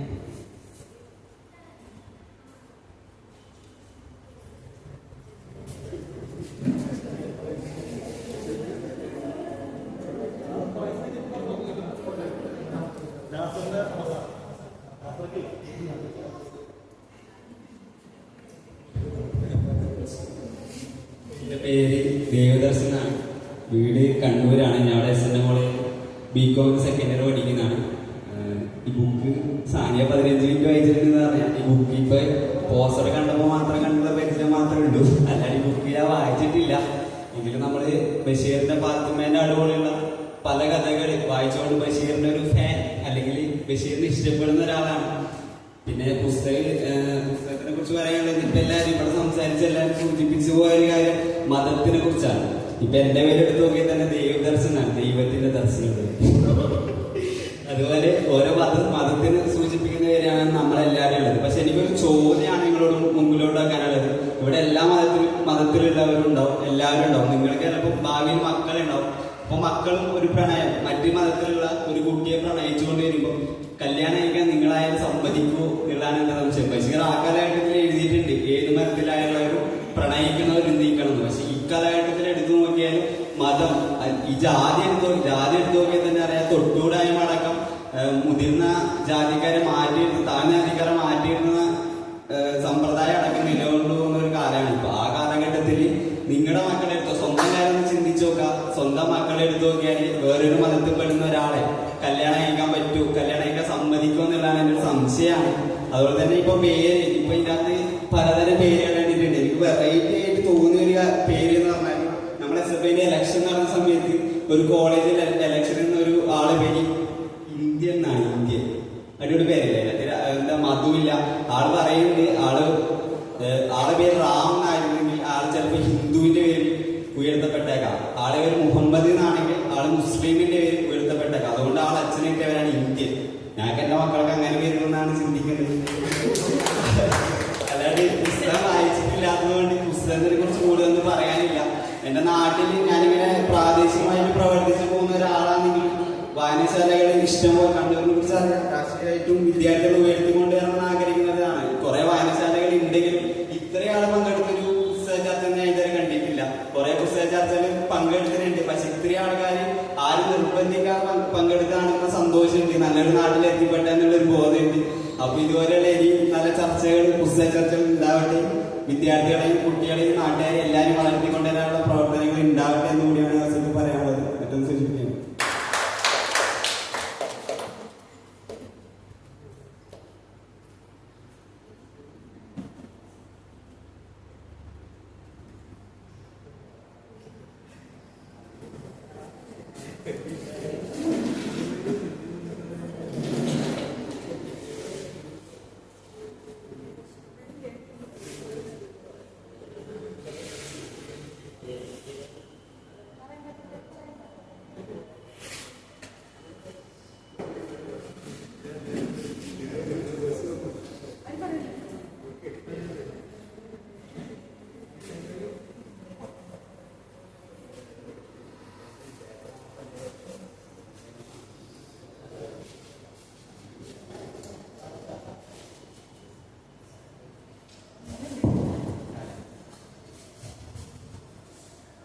വേദിയിരിക്കുന്ന മാന്യവിദ്യകൾ, സദസ്സിലിരിക്കുന്ന സൗഹൃദങ്ങളെ, കുഞ്ഞു മനസ്സുകളെ, വൈക്കം മുഹമ്മദ് ബഷീർ നമ്മുടെ കഥാസാഹിത്യം വളർന്നു വരുമ്പോൾ ആധുനികതയിലേക്ക് കടക്കുമ്പോഴാണ്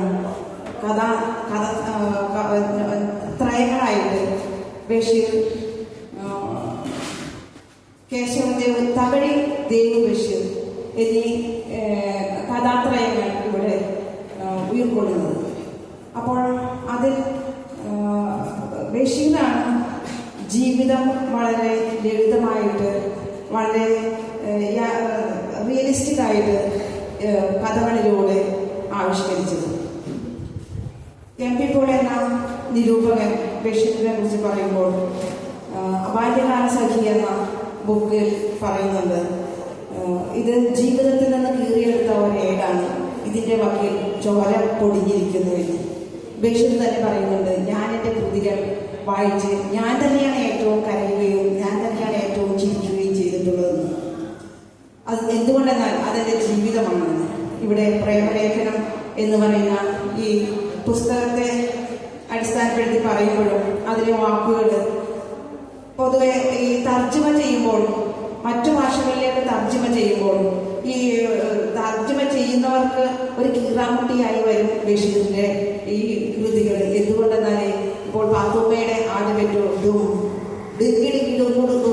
ഇങ്ങനെയൊക്കെയുള്ള ഒരുപാട് വാക്കുകൾ പാത്തുമ്മയുടെ ആടിനും അതുപോലെ പ്രേമലേഖനത്തിലും വരുന്നുണ്ട്. ഈ വാക്കുകളെല്ലാം മറ്റു ഭാഷകളിലേക്ക് പരിവർത്തനം ചെയ്യുമ്പോൾ ഇത് എന്റെ ആശയത്തിൽ എങ്ങനെ ഉൾക്കൊള്ളിക്കുമെന്ന് അത് തർജ്ജമ ചെയ്യുന്നവർക്ക് ഒത്തിരി ബുദ്ധിമുട്ട് ഉണ്ടാക്കാറുണ്ട്. അപ്പോൾ 5 മിനിറ്റാണ് പറഞ്ഞിരിക്കുന്നത്, ഏറെ പറയുന്നില്ല. പ്രേമലേഖനം എന്ന ഈ കൃതിയിലെ വളരെ ഫേമസ് ആയ ഡയലോഗാണ്, ജീവിതം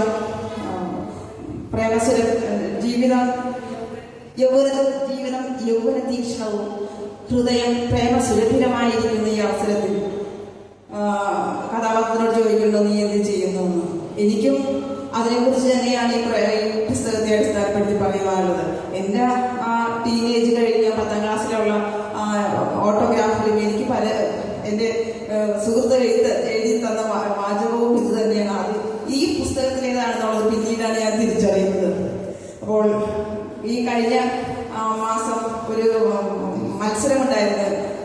അതായത് നമ്മുടെ അപർണ ആരുഷിക്കൊക്കെ അവാർഡ് കൊടുത്ത ഒരു അവര് നടത്തിയ മത്സരം പ്രണയലേഖനം എന്ന് പറഞ്ഞിട്ടാണ് വിഷയം തന്നത്. അപ്പോൾ ഞാൻ എൻ്റെ പ്രണയം, എൻ്റെ ബാല്യത്തിലുണ്ടായ ആദ്യത്തെ പ്രണയത്തെ കുറിച്ച് എഴുതി. ആ പ്രണയത്തിൽ ഞാൻ ഈ വാക്ക് ഈ സെന്റൻസ് ആവുന്നത്ര എനിക്ക് ഇഷ്ടപ്പെട്ട രീതിയിൽ ഞാനത് ഉൾക്കൊള്ളിച്ചിട്ടുണ്ട്. അപ്പോൾ ബഷീറിന്റെ കൃതികൾ ഇനിയും ഇവിടെ ചർച്ച ചെയ്യപ്പെടണം. എന്താണെന്ന് വെച്ച് കഴിഞ്ഞാൽ അതിൽ ജീവിതത്തിന്റെ പച്ചയായ ആവിഷ്കാരങ്ങളാണ്. വളരെ ലളിതമായിട്ട് ദാരിദ്ര്യത്തിന്റെയും അതുപോലെ തന്നെ ജീവിതത്തിലെ തിക്താനുഭവങ്ങളുടെയും എല്ലാം അനുഭവങ്ങള്, ഇതിന്റെ പഞ്ചസാര കൊണ്ട് ഈ കയ്പുള്ള ഗുളിക മധുരത്തിൽ പൊതുവെ തരുന്നത് പോലെയാണ് ബഷീർ ഈ കൃതികളെല്ലാം ആവിഷ്കരിച്ചു വെച്ചിരിക്കുന്നത്. ഇത് വായിച്ച പാത്തുമ്മയുടെ കാർഡ് വായിച്ചു കഴിഞ്ഞാൽ നമുക്ക് ചിരിക്കണോ വേണ്ടയോ, കരയണോ വേണ്ടയോ, എന്താ വന്നാലും പാത്തുമ്മയുടെ ആട് 10ാം ക്ലാസ്സിൽ ഞാൻ പലവട്ടം പഠിപ്പിച്ചിട്ടുണ്ട്.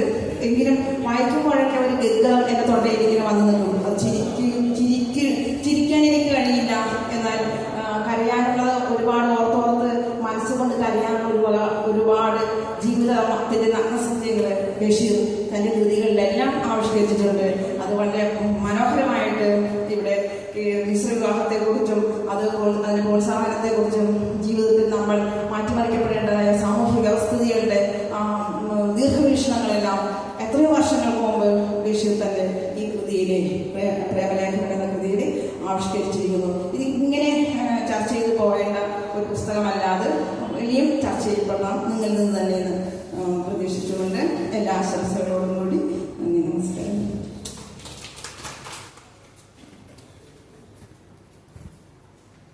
നമസ്കാരം, എൻ്റെ പേര് റാബിയ എന്നാണ്. ഞാൻ മ്യൂസിക് കോളേജിൽ ഇപ്പോൾ ഗസ്റ്റ് ലെക്ചറായിട്ട് വർക്ക് ചെയ്യാണ്.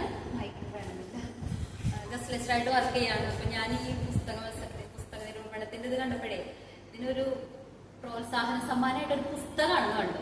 അതാണ് ഇതിനകത്തേക്ക് വരുത്താനുള്ള ഒരു കാരണം. പക്ഷെ അത് കാരണം എന്താ, പുസ്തകങ്ങൾ നമ്മൾ എവിടെ നിന്ന് കിട്ടിയാലും സ്വീകരിക്കും.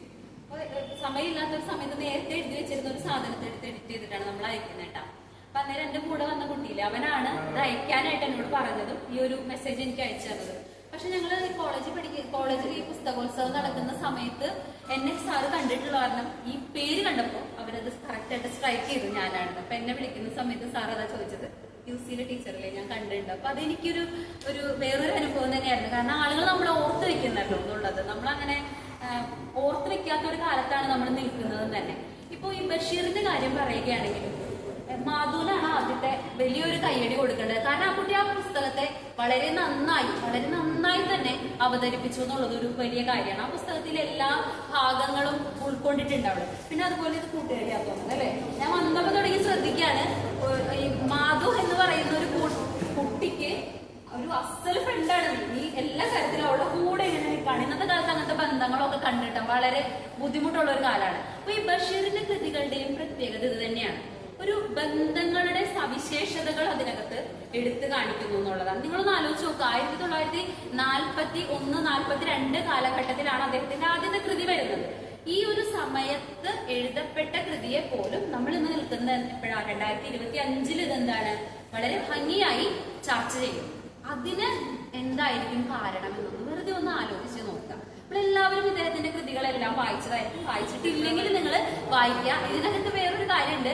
ഇപ്പോ FIUGPയുടെ സിലബസ് ഉണ്ടല്ലോ ഡിഗ്രിയുടെ, അതില് 2nd സെമസ്റ്ററിൽ ഒരു major course paper Vaikom Muhammad ബഷീറാണ്. അപ്പൊ അത് വെച്ച് നിങ്ങൾക്കൊന്ന് ആലോചിച്ച് നോക്കാം ഈ ഒരു എഴുത്തുകാരൻ എത്രമാത്രം മലയാള സാഹിത്യത്തെ സ്വാധീനിച്ചിട്ടുണ്ടെന്നുള്ളത്. ഇത് നമുക്ക് പലതരം കോഴ്സുകളാണ്. മേജർ എന്ന് പറയുന്ന 2 കോഴ്സുള്ളൂ. അതിൽ ഒന്ന് വൈക്കം മുഹമ്മദ് ബഷീറാണ്. അദ്ദേഹത്തിന്റെ കൃതിയും സാഹിത്യവും ജീവിതവും പഠിക്കുക എന്നുള്ളത്, അത് മാത്രമേ ഉള്ളൂ അതിനകത്ത്. അത് അങ്ങനെ പഠിക്കാൻ വേണ്ടി മാത്രം ഉള്ളത് കൊണ്ടിട്ടാണല്ലോ. അപ്പോ ഈ ഒരു രീതി, അദ്ദേഹത്തിന്റെ എഴുത്തിന്റെ പ്രത്യേകതകള്, അദ്ദേഹത്തിന്റെ കൃതിയിലെ ബന്ധങ്ങളുടെ പ്രത്യേകതകള്, പിന്നെ ചെറുതുകളെയാണ് ആവിഷ്കരിച്ചത്. ഞാനിവിടെ മാധു പറഞ്ഞു പോയ കാര്യങ്ങളല്ലാത്തത് പറയാനാണ് ഉദ്ദേശിക്കുന്നത്. ചെറുതുകളെയാണ് ആവിഷ്കരിക്കുന്നത്. വലിയ വലിയ കാര്യങ്ങളൊന്നും പറയുന്നില്ല. അതുവരെ മലയാള സാഹിത്യത്തിൽ ഇല്ലാതെ ഇരുന്ന ഒരു പ്രവണതയെ നമ്മളിങ്ങനെ ഈ ത്രയങ്ങളെ പറയുന്ന സമയത്ത് പറയും എന്താണ്, ഭിക്ഷക്കാരനെയും ഉന്തുവണ്ടിയെയും വേശ്യയെയും ഒക്കെ ഒറ്റയടിക്ക് വലിച്ചുകൊണ്ട് മലയാള സാഹിത്യത്തിലേക്ക് കടന്നു വന്ന 3 എഴുത്തുകാരാണ് ഈ പറയുന്ന ദേവും ബഷീറും ഒക്കെ. അതുവരെ നമ്മുടെ സാഹിത്യത്തിൽ എന്താണ് നിലനിന്നിരുന്നത്, ഒരു ആര്യന്മാരുടെ രീതിയിലുള്ള അവതരണങ്ങളാണ് അല്ലെ. തമ്പുരാട്ടിമാരും തമ്പുരാക്കന്മാരും ബാക്കിയുള്ള സ്ത്രീകളും പിന്നെ പുരുഷ കേന്ദ്രീകൃതമായിട്ടുള്ള കാര്യങ്ങളൊക്കെ ഇതിനെ ഒറ്റയടിക്ക് പൊളിച്ചെടുത്തിക്കൊണ്ട് മലയാള സാഹിത്യത്തിലേക്ക് എങ്ങനെ ഈ പറയുന്ന ചെറുതുകളെ വലിച്ചുകൊണ്ട് ജീവിതം എവിടെയാണുള്ളത്, നമ്മുടെ കാൽച്ചുവട്ടിലാണുള്ളതെന്ന് കൃത്യമായി പറഞ്ഞു തന്ന എഴുത്തുകാരിൽ ഒരാളാണ് ഈ പറയുന്ന ബഷീർ എന്ന് പറയുന്നത്. അദ്ദേഹത്തിന്റെ കൃതികൾ നിങ്ങൾക്ക് അറിയായിരിക്കും. ശബ്ദങ്ങൾ എന്ന് പറയുന്ന ഒരു കൃതി നിരോധിച്ചതാണ്. പ്രേമലേഖനവും എന്താണ് അച്ചടിക്കാൻ പറ്റില്ലെന്ന് പറഞ്ഞ കൃതിയാണ്. ഈ ശബ്ദങ്ങൾ എന്ന് പറയുന്ന കൃതിക്കും ഈ പറഞ്ഞ പ്രത്യേകത എന്താ, അതിനകത്താണ് ആദ്യമായിട്ടല്ലേ സാറേ മലയാള സാഹിത്യത്തിൽ ആദ്യമായിട്ട് ഈ ഒരു ആൺവേശ്യ എന്നൊരു പദം ഒന്ന് ആലോചിച്ച് നോക്കുക നിങ്ങൾ. ഇതുവരെ മലയാളത്തിൽ എന്താ തമ്പുരാക്കന്മാര് രാജാക്കന്മാര് അങ്ങനെയുള്ളതൊക്കെ ഉള്ള സമയത്ത് അതിലൊരു ചാപ്റ്റർ തന്നെ ആൺവേശ്യ എന്നാണ് അതിന്റെ പേര്. അപ്പൊ എന്തുമാത്രം നവോത്ഥാന അട്ടിമറിയാണ് സാഹിത്യത്തിൽ നടത്തിയിരിക്കുന്നതെന്ന് ഒന്ന് ആലോചിച്ച് നോക്കാം. വേശ്യ എന്ന് പോലും പറയാൻ ആരും ഇഷ്ടപ്പെടാത്ത ഒരു കാലത്ത് ഒരു ആൺവേശ്യ എന്ന് പറയും. നമ്മളിപ്പോഴാണ് LGBTQ അല്ലെ, പിന്നെ എക്സെട്ര എന്ത് വേണമെങ്കിലും നമുക്ക് കൂട്ടിച്ചേർക്കാം. പക്ഷെ അന്നേ കാലത്തും അത് ഉണ്ടായിരുന്നു എന്ന് വിളിച്ചു പറയും. അത് അദ്ദേഹത്തിന് സാധിച്ചത് എന്തുകൊണ്ടാണ്? അദ്ദേഹം ലോകം കണ്ടിട്ടുള്ളതാണ്. ഇദ്ദേഹത്തിന്റെ കൃതികളും ഇദ്ദേഹത്തിന് പഠിക്കുന്ന സമയത്ത് നമുക്ക് നോക്കിക്കഴിഞ്ഞാൽ അദ്ദേഹത്തിന് വേറെ ജോലിയൊന്നും നമുക്ക് കാണില്ല. എഴുത്തുകാരൻ എന്നാണ് കാണാറ് അല്ലെ. അപ്പൊ അത് ഈ എഴുത്തുകാരൻ എന്ന് പറയാൻ ഉള്ളൊരു കാരണം ഈ ബഷീറിന്റെ ലോകങ്ങൾ എന്ന് പറയുന്ന ആ ഒരു കൃതിയിൽ പറയുന്നുണ്ട്. എന്താ, എഴുതാൻ വേണ്ടി എഴുതുന്ന ഒരാളാണ്, ജീവിക്കാൻ വേണ്ടി എഴുതുന്ന ഒരാളാണെന്ന് പറയുന്നുണ്ട്.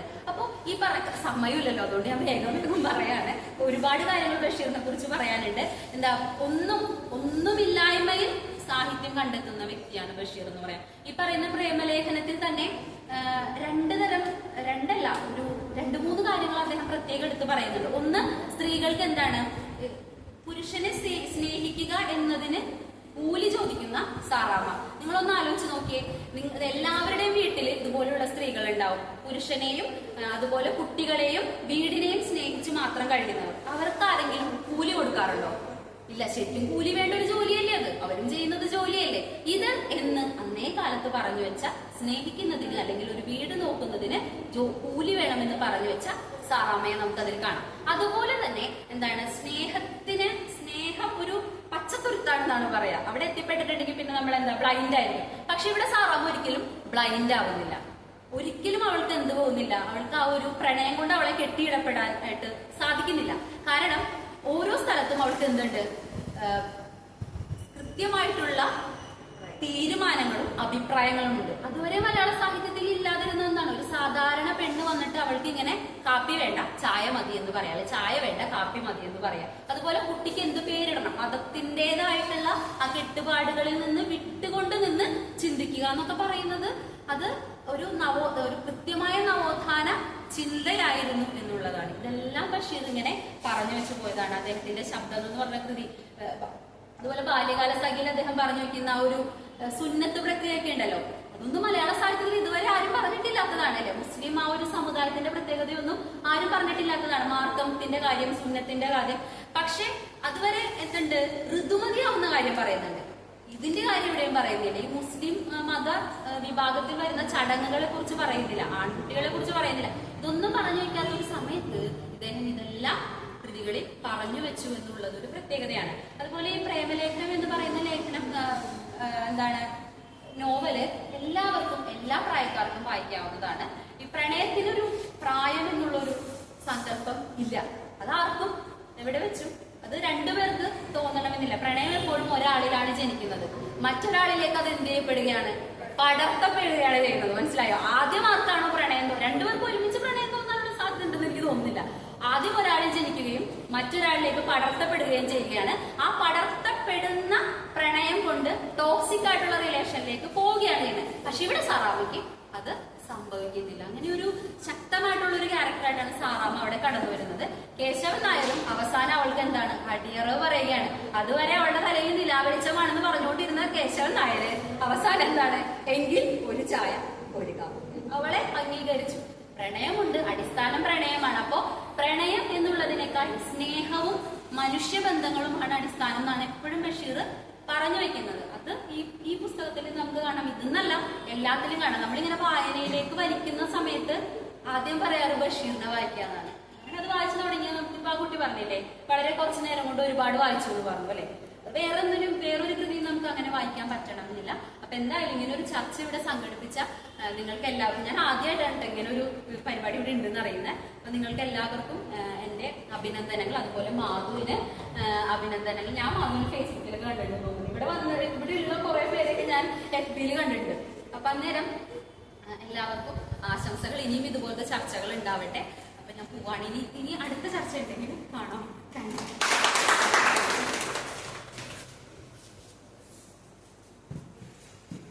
പറഞ്ഞ പോലെ പുസ്തകം ഞാൻ വായിച്ചിട്ടൊന്നുമില്ല. ഇതില് ഗ്രൂപ്പിൽ വന്നിട്ടായി വായിക്കണമെന്ന് വിചാരിച്ചിട്ട് പറ്റിയില്ല. പക്ഷെ വളരെ നല്ല രീതിയിൽ മാധു അവതരിപ്പിച്ച പുസ്തകം വായിക്കുന്ന ഒരു അനുഭവം തന്നെ നമ്മളിലേക്ക് മാറുന്നു തരാൻ സാധിക്കും. പാത്തുമ്മയുടെ ആട് സ്കൂളിൽ പഠിച്ചിട്ടുണ്ട്. അപ്പൊ അതിന്റെ സ്ഥലങ്ങൾ ഒരാടിനെ കേന്ദ്രീകരിച്ച്, സ്ത്രീകളെ കേന്ദ്രീകരിച്ച്, ബന്ധുക്കളെ കേന്ദ്രീകരിച്ചുള്ള ഒരു വളരെ മനോഹരമായ കാൽപ്പനിക തലത്തിലേക്ക് കൊണ്ടുപോകുന്ന വളരെ സിമ്പിളായിട്ടുള്ള കാര്യങ്ങൾ എന്നാൽ വളരെ ഉത്കൃഷ്ടമായിട്ടുള്ള ഭാഷയിൽ അതിന്റെ ഔന്നത്യത്തിൽ പഠിപ്പിക്കുന്ന ഭക്ഷ്യന്റെ സാഹിത്യങ്ങൾ. സത്യം പറഞ്ഞിട്ടുണ്ടെങ്കിൽ ഭക്ഷ്യന്റെ സാഹിത്യം മലയാളത്തിൽ ഒതുങ്ങേണ്ടതല്ല. വേൾഡിലെ പല ഭാഷകളിലേക്കും ട്രാൻസ്ലേറ്റ് ചെയ്യപ്പെടേണ്ടത്, പ്രചരിപ്പിക്കേണ്ടത്. എനിക്കറിയില്ല അത് പോയിട്ടുള്ള കാര്യം പ്രചരിപ്പിക്കേണ്ടതാണ്. പിന്നെ ഒരു കാര്യം പറയണമെന്ന് വെച്ചിട്ടുണ്ടെങ്കിൽ ഇപ്പോ ഭഗവത്ഗീതയും കുറെ മുലകളും അല്ലെ, ആ പുസ്തകത്തിന്റെ പേര് ഇന്നങ്ങനെ ഒരു ബഷീർ അല്ലെങ്കിൽ ഏതെങ്കിലും ഒരു ബഷീർ അല്ലെങ്കിൽ ഏതെങ്കിലും മുഹമ്മദ് ഏതെങ്കിലും ഒരു ജലീൽ ഒരു പുസ്തകം എഴുതിയാൽ എന്തായിരിക്കും അവസ്ഥ ഉണ്ടാവും?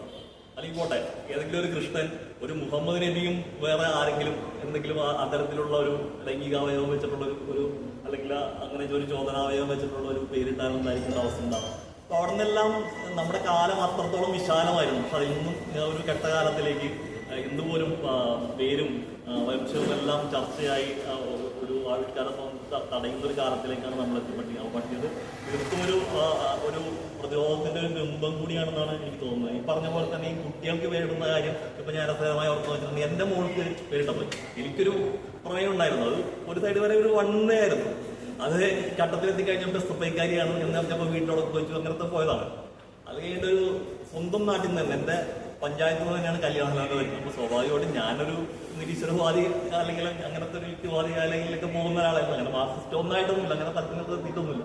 അങ്ങനെ ആളാണ്. സ്വാഭാവികമായിട്ട് അത് പോകും. പള്ളി കമ്മിറ്റി വൈസ് പ്രസിഡന്റിന്റെ മകളാണ്. അപ്പൊ സ്വാഭാവികമായിട്ട് ഇത് പാളിപ്പോകുന്ന വിചാരിച്ചപ്പോൾ ആ കല്യാണം നടക്കുകയാണ് ചെയ്തത്. എങ്ങനെയോ നടന്നു, കല്യാണം ഇത് പോയി. അപ്പൊ ആദ്യത്തെ മോള് ജനിച്ചപ്പോ പേരിടുന്നതിനെ കുറിച്ച് ഇങ്ങനെ ചർച്ച വരും.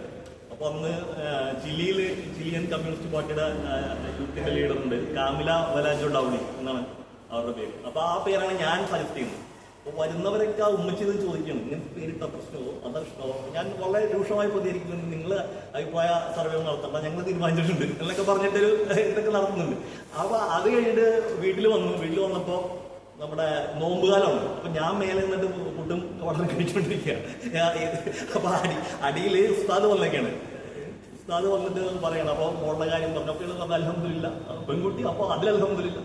അപ്പൊ ആള് ചോദിച്ചിങ്ങനെ പേരിട്ടോ എന്ന് ചോദിച്ചു. അപ്പൊ ഉമ്മിച്ച് പറഞ്ഞു ഇങ്ങനെ പേര് മോനോളം പറയുന്നത് പുള്ളിക്കാരന്റെ മുഖത്ത് വിളിച്ചു പറഞ്ഞു കാമില എന്നാണ് പറയുന്നത്. ഇങ്ങനെ പറഞ്ഞു അൽഹംദുലില്ലാ ഈമാൻ സമ്പുഷ്ടമായവരെന്നാണ് അർത്ഥം പറഞ്ഞത്. അങ്ങനെയാണ് ഇതൊരു സംഭവത്തിലെത്തി വരുന്നത്. അപ്പൊ നൈല എന്നാണ് രണ്ടാമത്തെ മോളുടെ പേര്. അപ്പൊ ഇപ്പൊ പ്രണയത്തിന്റെ കാര്യം പറയുമ്പോൾ ഒരു ദിവസം ഭാര്യ ഭയങ്കര പ്രശ്നമായിട്ട് ഒന്നത് പറയുന്നത്, ഇവരോട് കൊച്ചു വന്നിട്ട് പറഞ്ഞു എനിക്ക് കാമിലിന് ഇഷ്ടമെന്ന് പറഞ്ഞു. അപ്പൊ ഞാൻ പറഞ്ഞു കൺഗ്രാജുലേഷൻസ് എന്ന് പറഞ്ഞു. നിങ്ങളൊക്കെ പറഞ്ഞു എന്ന് പറഞ്ഞു. അല്ല ഞാൻ പറഞ്ഞു വെച്ചിട്ടുണ്ടെങ്കിൽ ഒരു കുട്ടിയെ ആ സംഭവത്തിൽ ഞാനോട് പറഞ്ഞു വളരെ നല്ലത് എന്നാണ്. അപ്പൊ കുട്ടികളോടുള്ള സംവാദങ്ങൾ ഇങ്ങനത്തുള്ള കാര്യങ്ങൾ ഞാൻ ഈ പഠനത്തിന്റെ കാര്യത്തിലിരിക്കുമ്പോൾ പറയും. ഇപ്പൊ എല്ലാ പഠപുസ്തകത്തിന്റെയും ഈ അവതാരികയിൽ വരുന്നതാണ് ഇന്ത്യൻ ഭരണഘടനാ ആമുഖം. ഇത് ഒരു ടീച്ചറും ഇത് ഭാഗ്യവശാൽ ചർച്ച ചെയ്യുന്നില്ല, കുട്ടികളോട് പറഞ്ഞില്ല. അപ്പൊ ഞാനിത് വായിപ്പിച്ചു, കുട്ടികളോട് വായിപ്പിച്ചപ്പോൾ ഇത് സമത്വ സുന്ദര മറ്റേ സമത്വ റിപ്പബ്ലിക്കാണെന്ന് കൃത്യമായിട്ട് പറഞ്ഞു. അപ്പൊ ഞാൻ ചോദിച്ചു സ്ഥിതി സമത്വം ഉണ്ടോ, സ്കൂളിലുണ്ടോ എന്ന് ചോദിച്ചപ്പോൾ ഉണ്ട്, വീട്ടിലുണ്ടോ ഉണ്ട്, നാട്ടിൽ കണ്ടിട്ടുണ്ടോ ഉണ്ട്, ഇതൊക്കെ അവള് പറയണേ. അപ്പൊ ഞാൻ ചോദിച്ചു ഇവിടെ ഓൺലൈൻ മദ്രസയിൽ പോകുന്നുണ്ട്, ഞാനത് പഠിക്കട്ടെ തന്നെയാണ്. കാരണം ഇത് പഠിച്ചാലേ പൊളിയുള്ളൂ, നന്നായിട്ട് പഠിച്ചാലേ പൊളി. ഞാൻ സത്യം പറഞ്ഞെങ്കിൽ ജബ്ബാർ മാഷിന്റെ അടുത്ത് ജബ്ബാർ എന്ന് പറഞ്ഞ യുക്തിവാദിയുണ്ട്. അപ്പൊ പുള്ളി അടുത്ത് ചോദിച്ചപ്പോൾ പുള്ളിക്കാരൻ ചോദിച്ചു നിങ്ങൾ മുഴുവൻ വായിച്ചിട്ടുണ്ടോ എന്ന് ചോദിച്ചു. ഞാൻ പറഞ്ഞു അവിടെ അല്ല നിങ്ങൾ മുഴുവൻ വായിച്ചിട്ടുണ്ട്, നിങ്ങൾ മുഴുവൻ വായിച്ചിട്ട് എന്നെ വിളിക്കാന്ന് പറഞ്ഞു. അപ്പൊ പഠിക്കട്ടെ തന്നെയാണ് നമ്മുടെ ആഗ്രഹം. അപ്പൊ ഞാൻ ചോദിച്ചു മദ്രസയിൽ ഈ പറയുന്ന സ്ഥിതി സമത്വമുണ്ടോ എന്ന് ചോദിച്ചു. പുള്ളി ഇങ്ങനെ ആലോചിച്ചുണ്ട്. അതിലിങ്ങനെ ഞാൻ പറഞ്ഞിട്ട് ബാക്കിയുള്ള കുട്ടികളും ഈ ആൺകുട്ടികളുടെ തലയിലൊന്നും ഇട്ടിട്ടില്ല, കയ്യിൽ കരയിട്ടിട്ടില്ല, പക്ഷെ നിന്നോട് തലയിടാൻ പറഞ്ഞിട്ടുണ്ട്, സ്ഥിതി സമത്വമാണോ? ഫോളോയിങ് ആലോചിച്ചു അല്ല സമത്വമില്ല. അപ്പൊ ഇങ്ങനെയുള്ള ചർച്ചകൾ നമ്മുടെ ഈ പറയുന്ന നമ്മുടെ ഈ ഭരണഘടനയായാലും ഈ പറയുന്ന പ്രോഗ്രസീവ് ചർച്ചകളായാലും നമ്മുടെ കുടുംബങ്ങളിലേക്ക് കൂടി കൊണ്ടുവരേണ്ടിരുന്ന പത്തൊമ്പതായാലും പ്രേമ ലേഖനം ആയാലും ഇത്തരമുള്ള ചർച്ച കൊണ്ടുവരേണ്ടിരിക്കുന്ന ഒരു ഘട്ടത്തിലാണ് ഉള്ളതെന്ന് പറഞ്ഞാൽ നിർത്തുന്നു. മാധുവിനെ നല്ല മനോഹരമായി അവതരിപ്പിച്ചു. അതിനെ വളരെ നല്ല തലത്തിൽ നിന്നുകൊണ്ട് വായിക്കാത്തവരും വായിച്ചവരുമായിട്ടുള്ള പ്രത്യേകിച്ചും അധ്യാപികയായിട്ടുള്ള ടീച്ചറടക്കം റാബി ടീച്ചറടക്കം അതേപോലെ ടീച്ചറൊക്കെ നല്ല രീതിയിൽ ചർച്ച ചെയ്തു. ഇതുപോലുള്ള ചർച്ചകൾ കൂടുതൽ പറവൂരിന്റെ ഒരു കേസരി സദസ് അടക്കമെന്നാണ് പറഞ്ഞത്. ബാക്കിയുള്ളവർക്കും ഇവിടെ വന്നിട്ടുണ്ടെന്നാണ് പറഞ്ഞത്. കേസരി കാണാനും കേസരിയായിട്ട് ചർച്ച നടത്താനും കേസരി സദസ്സിൽ വളരെ ശൈക്ഷണികം പോലെയുള്ള പലരും ലോക മലയാളി ആവുന്ന വെച്ചാൽ പാരീസിന്റെ പേരിലൂടെ മലയാളി മുണ്ടുമടക്കി കുത്തി നടക്കുമ്പോഴാണ് ലോക മലയാളി ആവുക അല്ലെങ്കിൽ വിശ്വപൗരനാവുക എന്ന് പറഞ്ഞ കേസരിയുടെ ഒരു സംവാദക മണ്ഡലത്തിൽ EMSന്റെ പേരിലുള്ള ഈ സംഭവം ഇത്തരത്തിലുള്ള ഒരു തുടക്കം വഴിവെച്ചത് നന്നായി. ഇനിയും ഒരുപാട് ചർച്ചകളുണ്ടാവട്ടെ, പുസ്തകങ്ങളുണ്ടാവട്ടെ, ചർച്ചകളുണ്ടാവട്ടെ, പ്രണയങ്ങളുണ്ടാവട്ടെ, മതരഹിത ജീവനുകളുണ്ടാവട്ടെ, മതമില്ലാത്ത ജീവനുണ്ടാവട്ടെ എന്ന് ആശംസിച്ചുകൊണ്ട് നിർത്തും.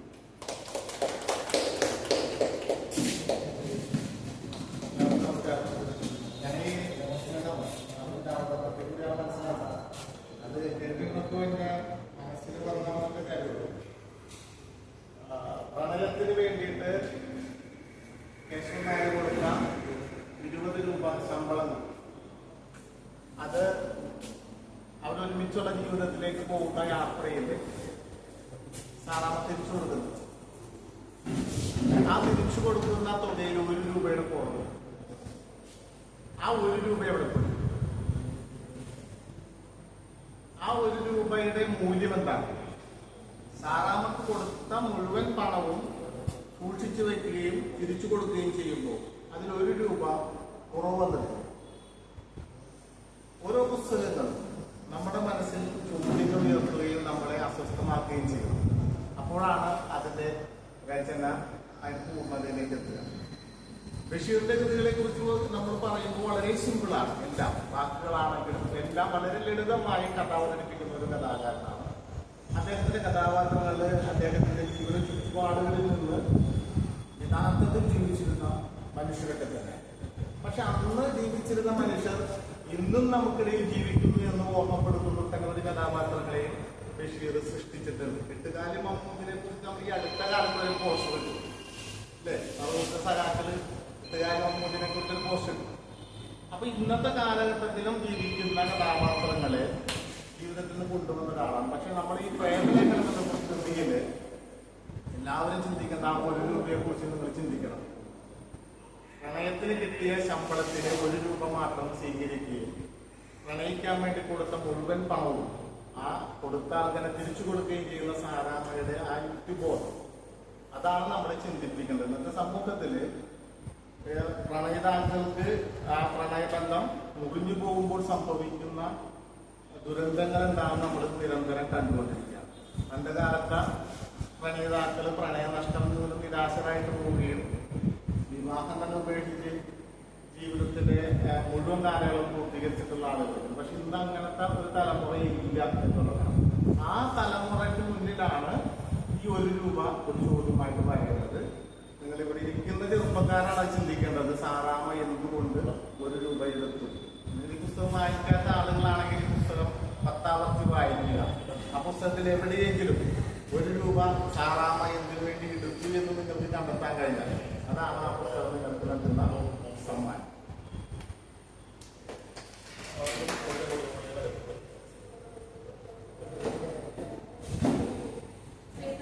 നമ്മുടെ ചർച്ച അവസാനിപ്പിക്കുകയാണ്.